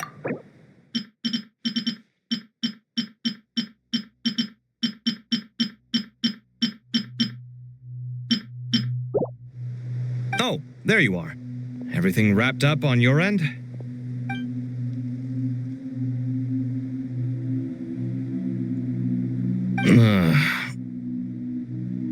Okay, fair enough. That was a pointless question. We were working in tandem, after all.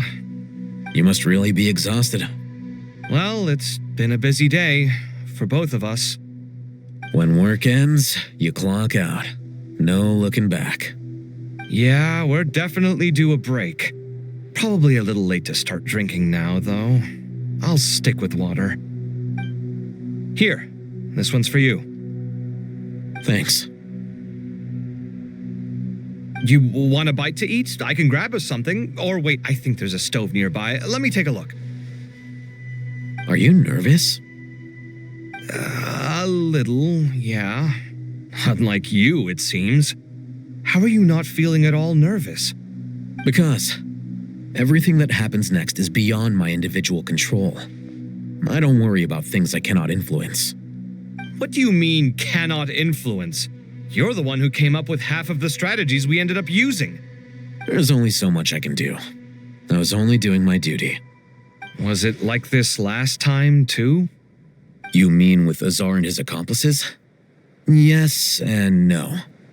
The situation back then was easier to control, but we weren't as prepared as we are this time. So the enemy is stronger, but so are we. I still vividly remember the way you interrogated me in the library after the fact. Where were you when Sumeru needed you most? If your memory is so vivid, you might also recall that it was you who came looking for an argument. You're often the one who initiates these things, you know. I came for a conversation. I didn't know it was going to turn into an argument. Anyway, at least I showed up this time. So, what do you think? What do I think? I think we're certainly better off for it. It's good having me around to help out, huh? Absolutely. As a citizen of Sumeru, you displayed a remarkable sense of responsibility in the face of disaster. Certainly feels that way. I just shudder to think how the world would have ended up if we hadn't gotten control of the situation. So, do you think this is what impending disaster looks like? The sky is so clear, and there isn't a whiff of decay or destruction in the air. It's hard to imagine that the fall of humanity could happen on an ordinary day like this. Awful things happen all the time. Sometimes people can stop them, and sometimes they can't. What you and I have done is increase our chances of stopping this one. Lofty ideals may provide no defense at all against nihilism, but perhaps little decisions can. Oh, nothing. It's nothing. I hope everything works out tomorrow. It will. As long as we stick to the plan, our chances of success are good. It's really strange. You're my junior, yet you always seem to act more like an upperclassman than I do. I think it's mostly a matter of temperament. Ugh. Walked right into that one, didn't I?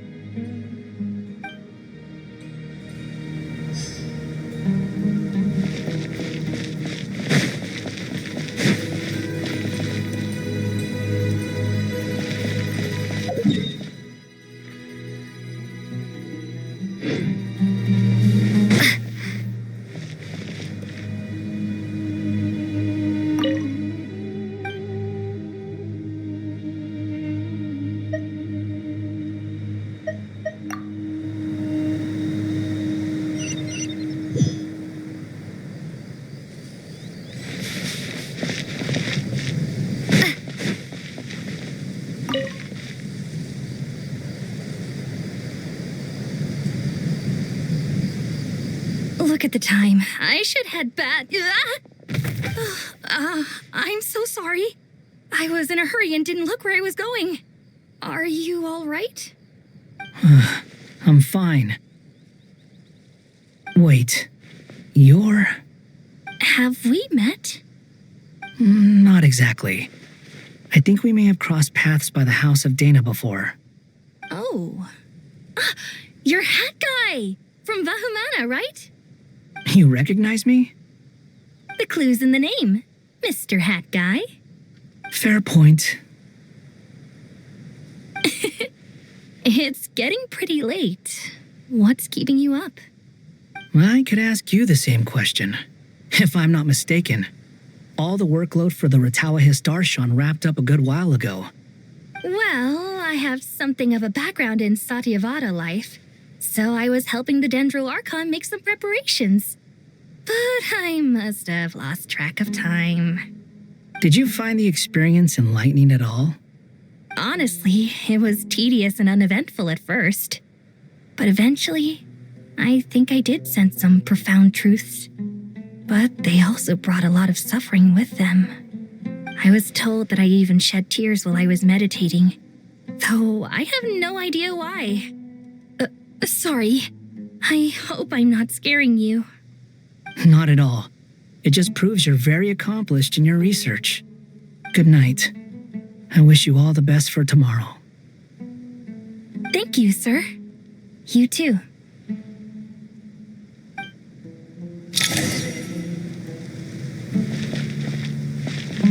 Good night. I wish you all the... Thank you, sir.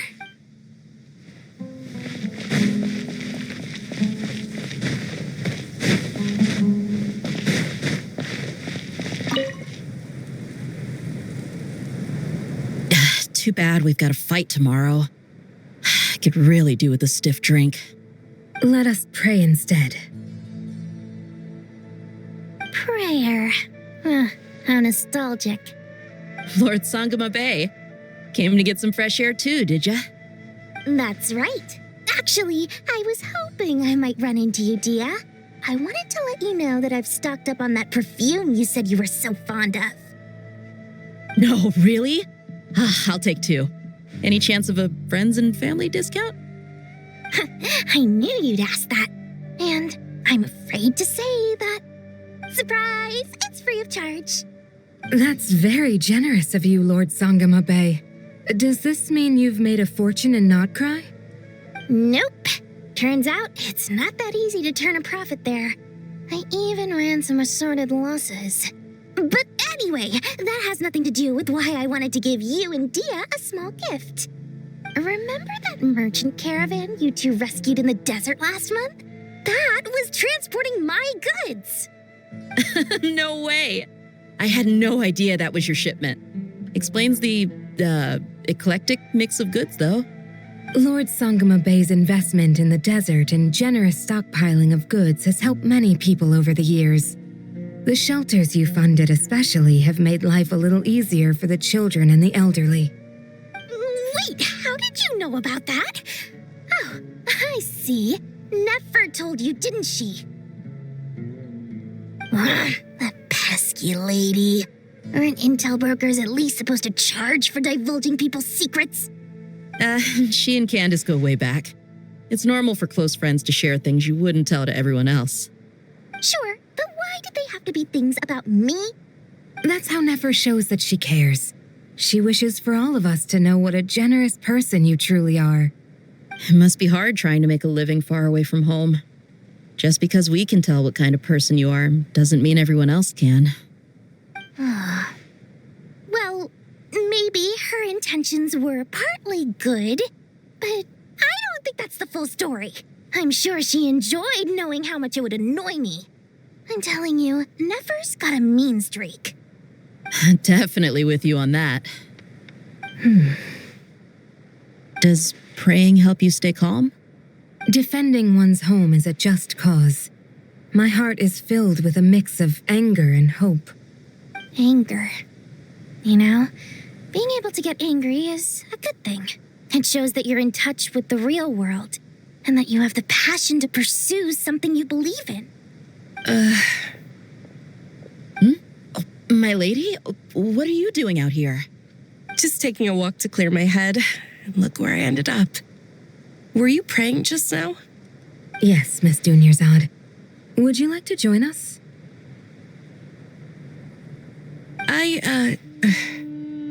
Come on, it's fine. She won't mind who you pray to. Oh, then sure.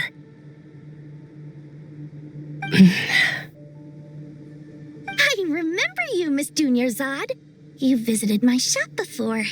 If I recall correctly, the god you worship is the Dendro Archon, correct?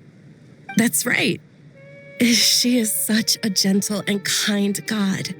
But to me, she's more than just a god I worship. I see her more as a friend.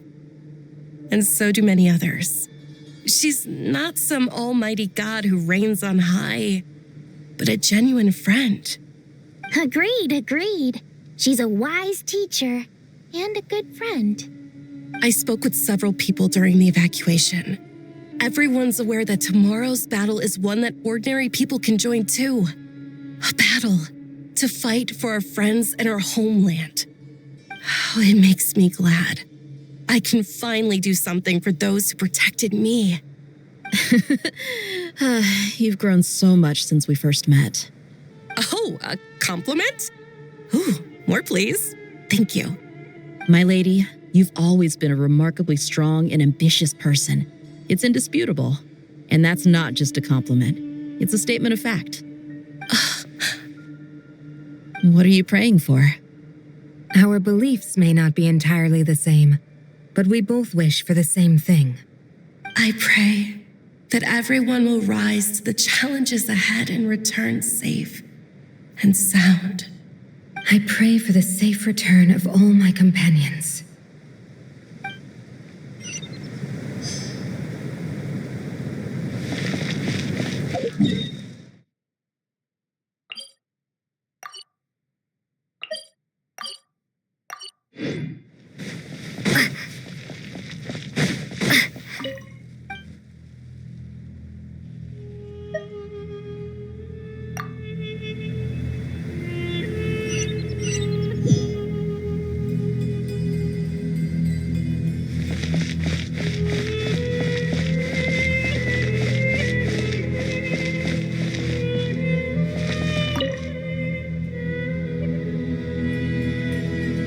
We'll make our move after sunrise tomorrow.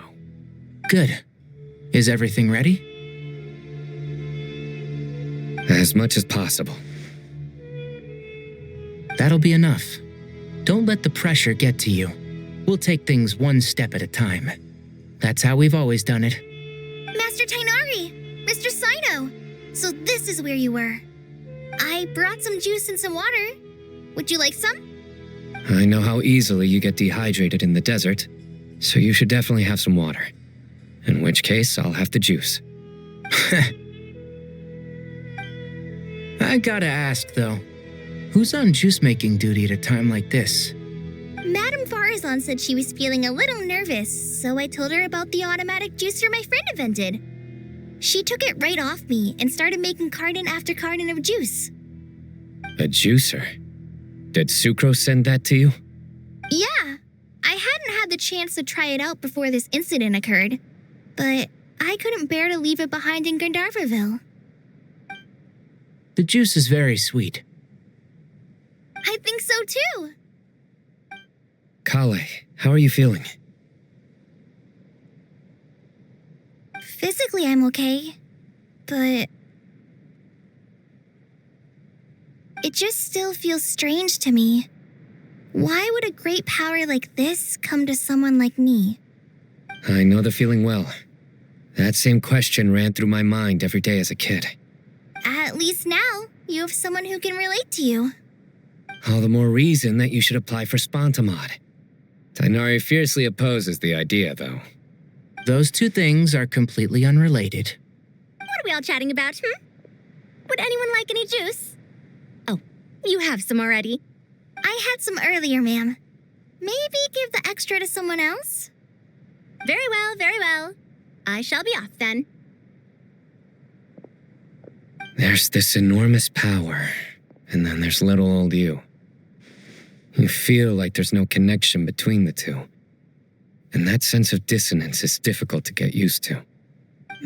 Yeah. But after all this time, I can't believe this stuff still gets to me sometimes. Makes me feel a little childish. Kale, just because we normally keep the conversation light doesn't mean we can't discuss deeper issues. I don't think it's childish at all. You were the victim of a terrible crime. It's normal to struggle with the fallout from it. You have absolutely nothing to be ashamed of. My professor once told me that no incident can be considered truly resolved until the victim says it's over. Your rage and your pain are completely justified. Thanks. Miss Nicole said that the same god remains which were once used to inflict so much pain upon me have now become a weapon with which I can protect everyone.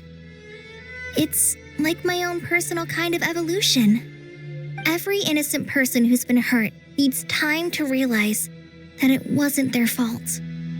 I was the same. But it's all about to be over. Tomorrow, it ends for good. I don't know if you've noticed, but you rarely stumble over your words anymore, and your outlook has become much more positive. It's a big change from how you used to be. And since this isn't over, you can settle the matter on your own terms. It's time you seized back control. I believe in you. Yeah, Sumeru is my home, and it's so important to me. I have to protect it. No, I will protect it. And once you're done, how about you come back and apply for Spantamod? Stop it with the sales pitch, would you? Hey, excuse me. There are still 3 unclaimed cups of juice here. Why don't you take one each? Ugh, my arms are getting sore from carrying them around everywhere. Madame Farazan, why are you... Here, let me take them off your hands. Thank you, Madame Farazan. Drink up and enjoy my handiwork. I think I'm going to make something else now instead. Please, try to relax, Madame Farazan. Your nerves are starting to get the better of you. I know.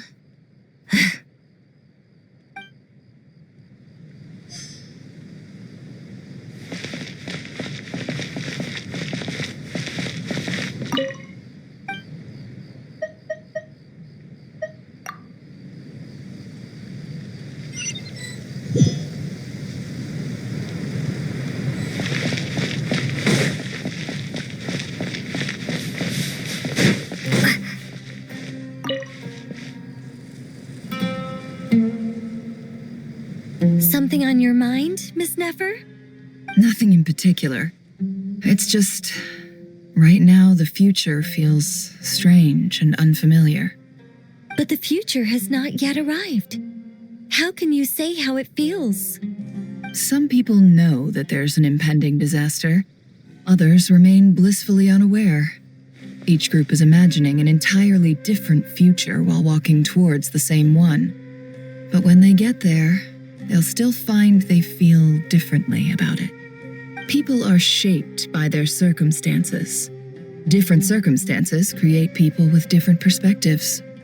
I've always found the perspective of the Vahumana Darshan to be a particularly incisive one. Even at the height of the crisis in Nodcry, people held diverging opinions. But things are different this time. Indeed. Regardless of faith, gender, wealth, skin color, or eye color, everyone in Sumeru knows what will happen tomorrow. The world has never been an especially fair place.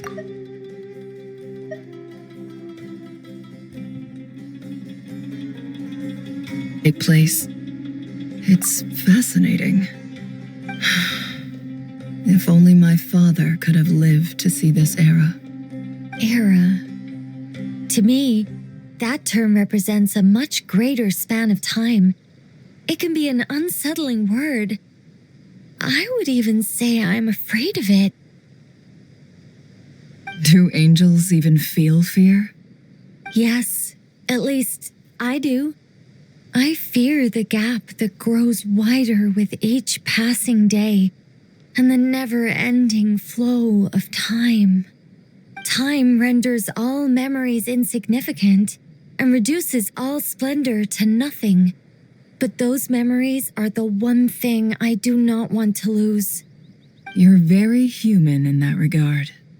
If angels draw too close to humanity, our wings burn away in the bright flame of awareness, and we fall to the earth. After spending so long among humans, I have lost much of my former glory. Maybe that's a good thing. You're more human than some humans are. I've been talking to Kale a lot in recent days. We seem to be in completely opposite situations. I suppose that makes us good case studies for comparison. Case studies for who? Myself, I suppose. After comparing the two of us, I suddenly discovered that I desired more than before. It was a gentle, pleasant sensation. Just as most people pursue glory and miracles, I too am pursuing miracles of my own. Guiding humans to make the miracles in their hearts a reality. That is my miracle. It doesn't sound so bad, does it?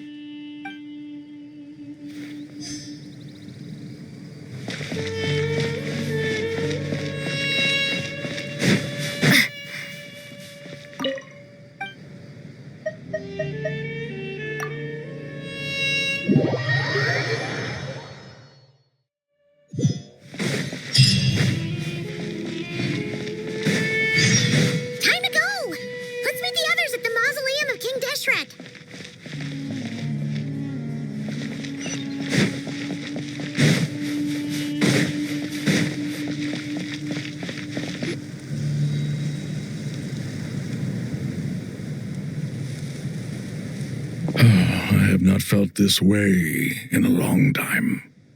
Standing up high, gazing out at the rolling dunes. One cannot know what freedom truly means without first losing it. The golden slumber truly lives up to its name as a dreamland. Though desert sands exist there too, no mirage, no matter how glorious, can compare to true beauty. Dendro Archon, what is on your mind? I was wondering whose counsel I should seek on the questions in my heart. What kind of questions? So many. More than can be put into words.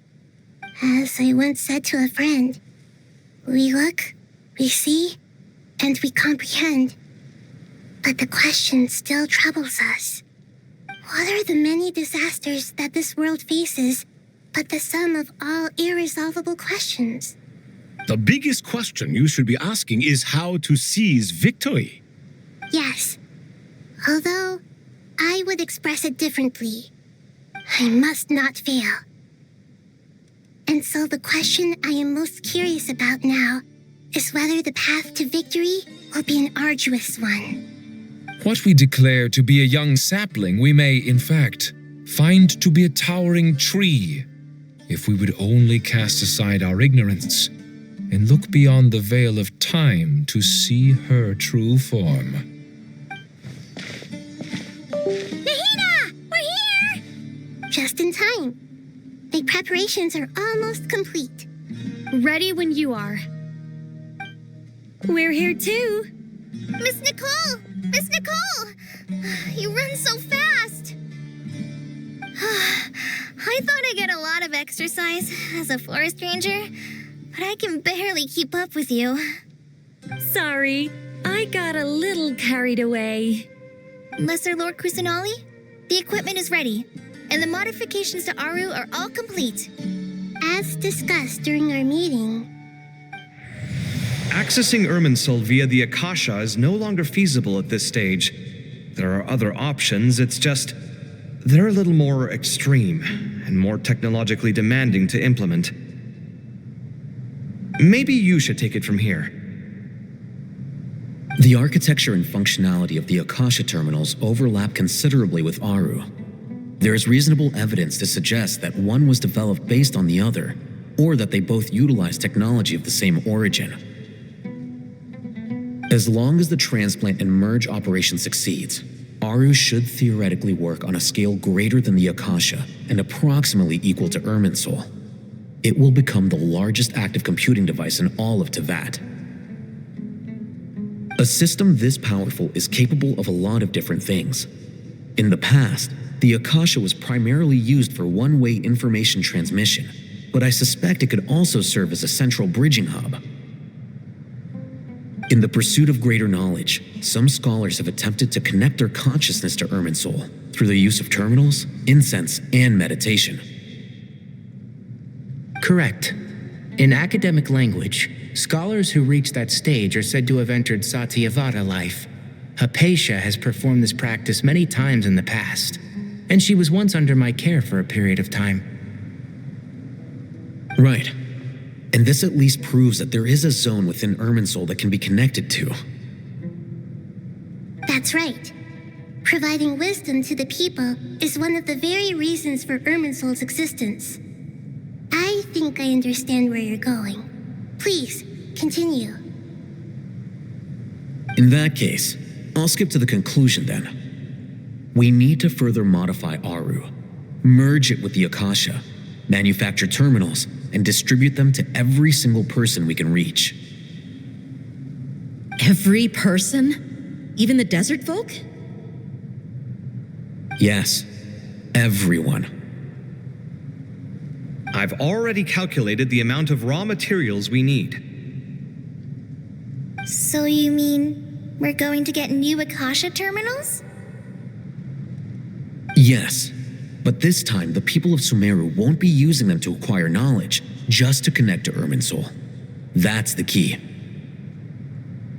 When we evacuated the city, we brought all the important assets from the House of Dana, in case we ended up needing them. Fortunately, this included the Akasha system's main terminal. We've checked all the relevant records, and one thing is certain. Nothing like this has ever been done on this scale before, so... Everyone in Sumeru is part of the plan. Whoever controls the people controls the situation. Since this function of Irminsul was introduced, it has only ever been made available to scholars, who don't constitute a particularly large group of people. But by expanding the scale to include all the people of Sumeru, all the individual connections will stack up to create a significant load on the system. Under normal circumstances, Irminsul would be able to cope with the additional load. But with it already being under strain from other activities, its remaining capacity is limited. Thus, it might be possible to shut it down completely by overloading it.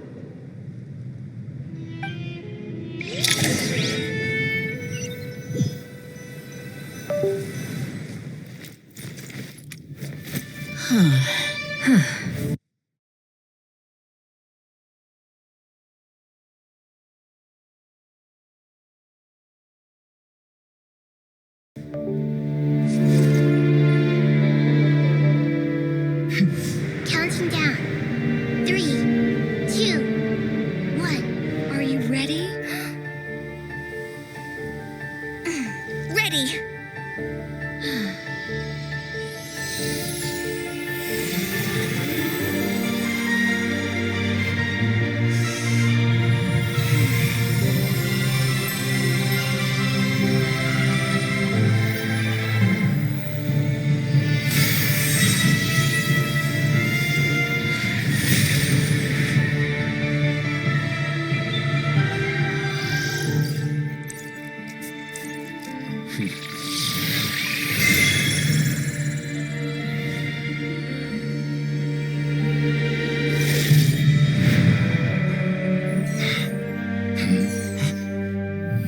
In the past, when people sought knowledge, they turned to the Tree of Wisdom.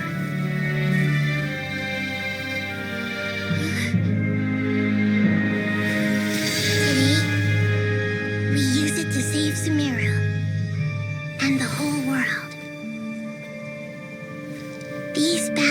nurtured learning must not become tools for destroying the world.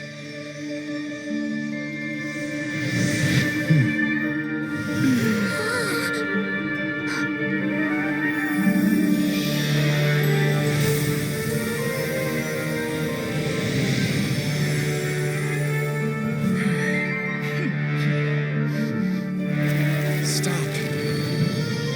Please stop. End this transformation.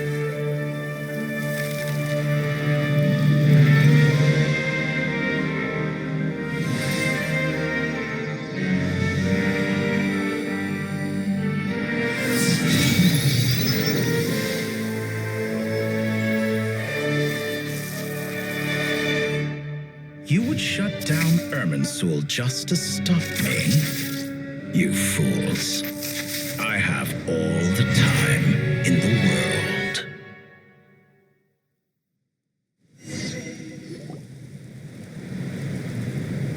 Success! The evil Irminsul tree has stopped growing! Great!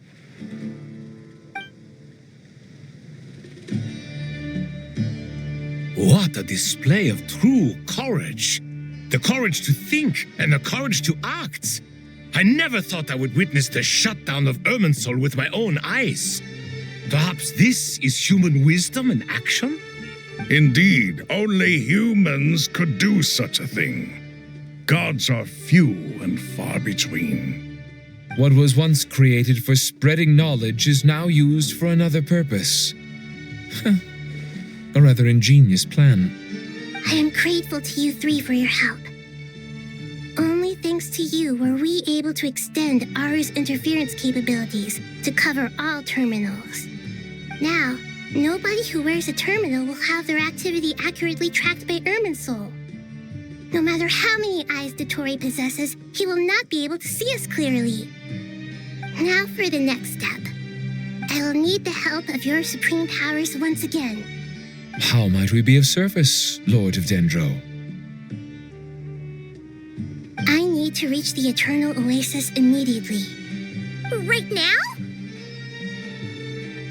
In that case, Ibis King, would you agree that this is a fine opportunity to dust off our old tricks? Never. I assume you have that chess set with you? You mean the one you gave to me as a gift? Asking for it back, are you? How could I? You misjudge me. I just wanted to show you another way you can use it. Connect to Safei Shatranj.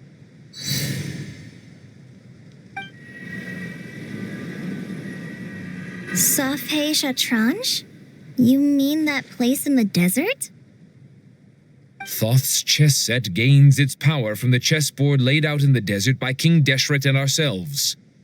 All ceremonies conducted using the chess set must be activated via Safei Shatranj. In other words, the chess set is an extension of the chessboard. In the past, moving a chess piece was a sacred and momentous act. Transfer initiated. Entering live combat mode.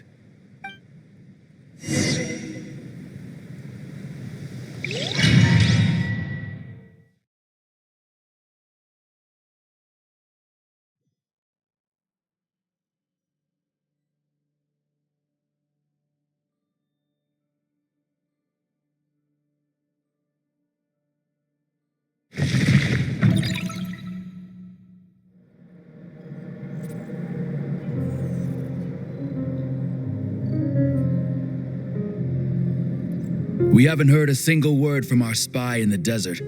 I'm afraid he might have been captured. Never mind. But we spent years turning him. And a lot of Mora. Nothing comes for free in this world, but the loss is not without its purpose. For a small price, we have wasted a precious amount of the limited time they have. Quite a bargain, if you ask me.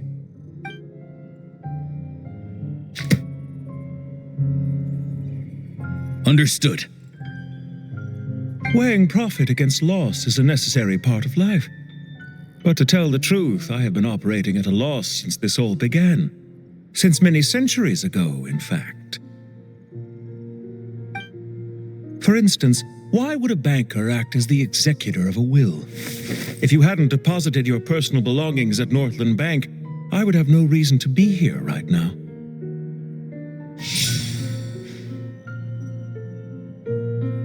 Dottore, I've placed your final data backup into the ley lines as per our contract. I trust we are now square for the safe deposit fees you paid. Is it not a little petty to split hairs like this, given our amicable relationship? I consider sound bookkeeping a matter of principle. Do not forget that you only live to see this day thanks to me. In fact, every day of your life since you met me, you've been living on borrowed time. Why, that's hardly a fair assessment. I will concede that my survival was perhaps at your whim, but I became a harbinger on my own merits. Managing money is not like other professions. Mine is not a role I could have acquired based on your recommendation alone, and certainly not one I could have lasted so long in without genuine ability. The information stored in the ley lines is quite comprehensive. Rest assured, I have not forgotten how strong your pride is. Well, I presume you have no sense of fragmentation while talking with me. How could anything possibly go wrong with such strict measures in place? The remainder of your soul was split in two, with one half sent to Nodcry and the other stored in the most secure vault of the Northland Bank. Though I must say your disdain for the other segments is quite amusing. Zandik is you, and you are Zandik. Zandik created the segments, yet you, a segment yourself, reject him.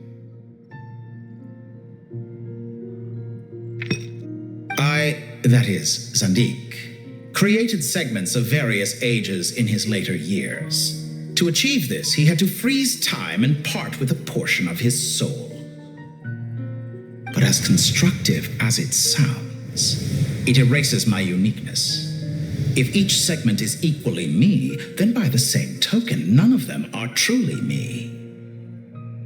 A soul living forever in the past inevitably holds different views than he did in his later years. The same thing that completes me also restricts me. You too might ask yourself which stage of your life you want to be preserved at. The day your business failed? Or the day you were framed by a gang and sold off to a medical lab as a test subject? We needn't dredge up the past. This undesirable plan was eventually scrapped. Lesser Lord Kusanali was quite right. I needed an opportunity to eliminate myself. And after that, I concluded that there was no more effective plan than directly splitting the soul. Once the soul is transferred out, you will find that creating a physical body is far simpler than creating a puppet. The other half of your soul suffered a crushing defeat in Nodcry, you know. And yet in the process, I obtained the information I always wanted, did I not? Because now we finally know where the best testing ground truly lies. I once thought your ultimate goal was to ascend to godhood. But as it turns out, that was merely one of your experiments. Experiments take many forms. Most people are too eager for success, too fixated on the end goal. They forget that the experimental process itself is just as important. A suspiciously vacant seat, a new face. I trust you can put two and two together. The reason it doesn't exist is because someone tampered with the record. What can I say? After all your efforts, you really did uncover the world's secrets. So, is the new world you promised a lie? No, it never was. I am glad to be able to control Irmin's soul from within. Now I shall attempt to create a new world inside the existing one. Almost everyone faces the prospect of death, but not a single person has ever been able to experiment unrestrained in the afterlife through sheer force of will. I am the only one to have overcome this enormous challenge. Would I not be letting the world down if I didn't make the most of the opportunity to experiment? Clearly, the dividing of your soul did not affect the magnitude of your ego. Out of all the versions of you that have ever existed, this you is the most insane and the most radical. Is that why you chose to work with me? Which was it then? My insanity? Or my radicalism? Could I call myself a venture capitalist without a suitably ambitious plan to invest in? Yours happened to fit the bill quite perfectly. Well then, I must say, while I am surprised enough that you showed up at all, what surprises me more is that you chose to present yourself as my former subordinate and not as the banker Pantalone. Why make things harder than they need to be? Exposing my true identity in a situation like this would only serve to destroy diplomatic relations between Snezhnaya and Sumeru. I daren't imagine the consequences. Showing up in the name of the original antagonist gives you the recognition you rightly deserve, while also being sensitive to Snezhnaya's predicament. It was an easy win. As for why I'm here, if you're suggesting that your credit is in the negative, I won't argue with that. Many people say that about you.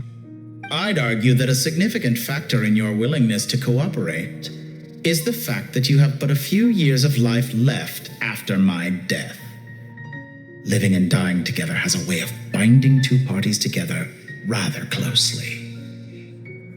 Is it not true that a relationship should be judged by both the positive and negative returns it yields? So some of what I said actually made it into your head after all. It's true that I hope you don't die too soon, but don't you find that a strange thing for me to say?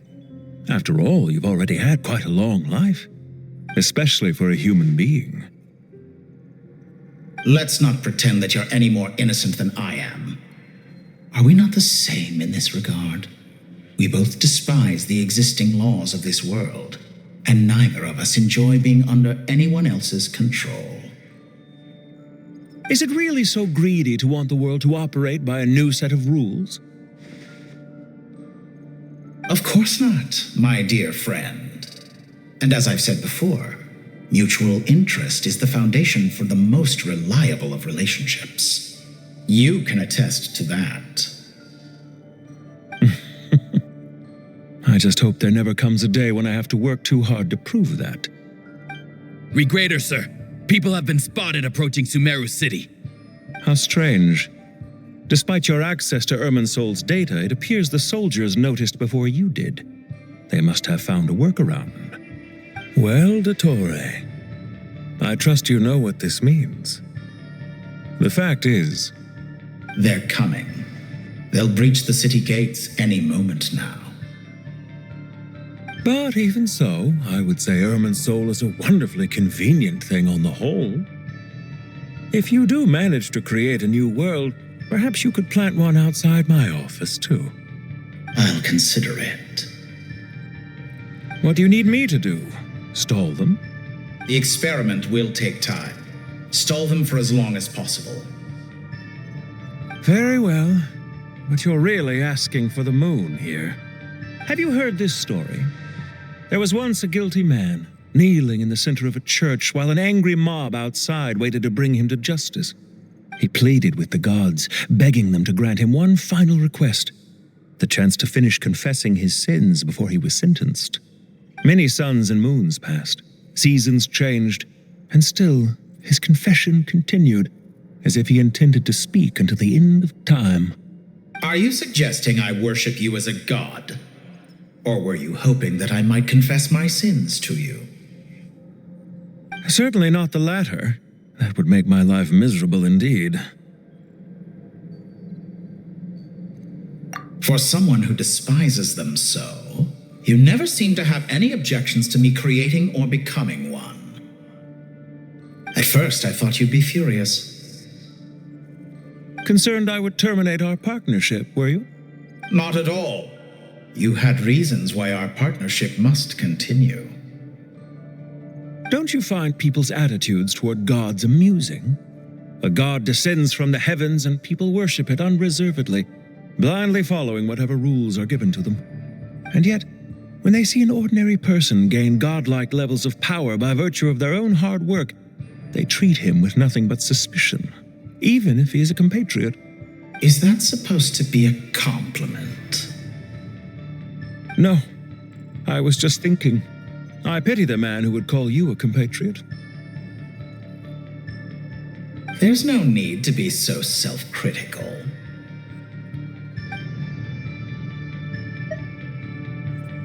I know it's a little late in the day to be asking this, but how have you been keeping? I'm flattered that you would take the time out of your busy schedule to consider my well-being, Doctor. The part of your soul that went to Nodcry caused quite a stir, sending our organization back to the drawing board on numerous fronts. It was quite a headache for everyone involved. Dear me, I must have caused you no end of trouble. You certainly did. I had the rare honor of being summoned before the Tsaritsa with Pulcinella to answer for myself. A terrifying ordeal. Don't worry, I pulled through. At most, it's a public relations nightmare. I made sure of that. Now I'm curious. How did you explain yourself? Oh, it was quite simple. I just pinned the blame on someone who wasn't there to defend himself. I could hardly be expected to defy the demands of someone as insistent as the Second Harbinger, now could I? How you slander me. You know full well that I am perfectly amenable to reason. There's no question that you are partly to blame for the ruin of my reputation over the years.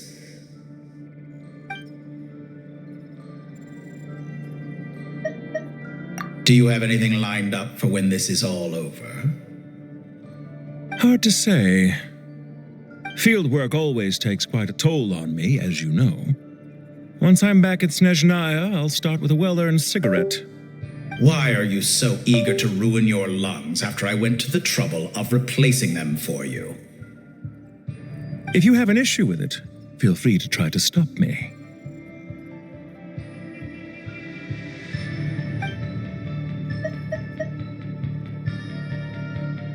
What's on your mind?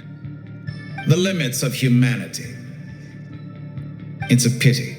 Despite running countless calculations, I find there is simply no way to reduce any further the amount of one's soul required to sustain an individual. It's rare to hear you admit to being unable to achieve something. I beg to differ. For instance, as I've told you before, the original me was prone to motion sickness and couldn't make long train rides. Ah, yes, of course. One of the reasons you often sent yourself out on errands. What are you thinking about now? A new experiment. In the event that my soul was depleted, say we extracted my data from someone else's memories, yours for instance, and then combined it with your intact soul as the base material, what would we create? Such a scenario would be impossible. Oh? As long as your current soul survives, there will be no need to create a new individual.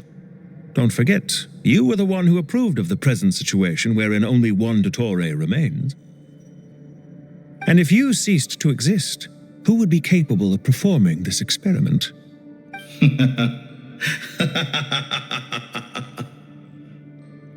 Since the day I met you, you've always excelled at talking your way out of a quandary.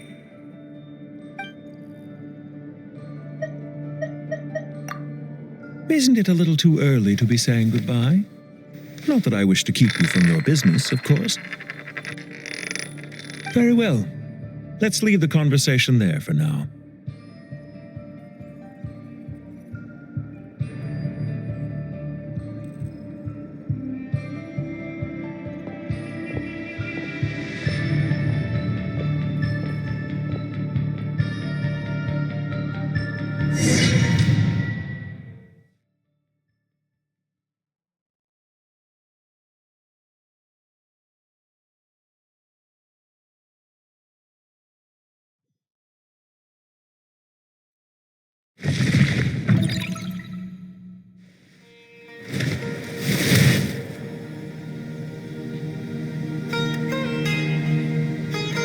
The power of King Deshret's 7 pillars is truly remarkable. With just a chessboard, you can move an entire unit across the material plane. Yeah, sets us up for a much easier fight. Really makes my day. The last time we stormed the city, it involved a lot more running around. I wonder how many people can say they stormed a city twice in their lifetime. I was just thinking that. I've definitely had more than my fair share of unusual experiences in my life. This is my first time here, actually. We never usually leave Gandharvaville. I hope this will be my last time. Does everyone have to chime in? Can't we just fight? What an amusing comment, my dear lady. Yet humans often alleviate tension via small talk, do they not? Whoa! Why is Candace's shield talking? Because the image on her shield is one of me. And I, of course, can appear wherever I wish to.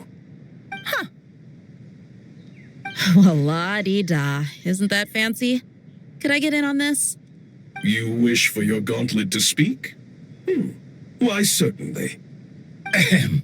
I think you'll find that it is I whose image is carved hereupon. Thanks. Definitely feel stronger now. You're welcome, my lady. I am glad to lend you my power. Sino, what's the situation? There are troops stationed at every entrance. As we expected. A frontal assault will suffice. Everyone, stick to the plan. We'll take the main entrance. You head for the House of Dana's side door.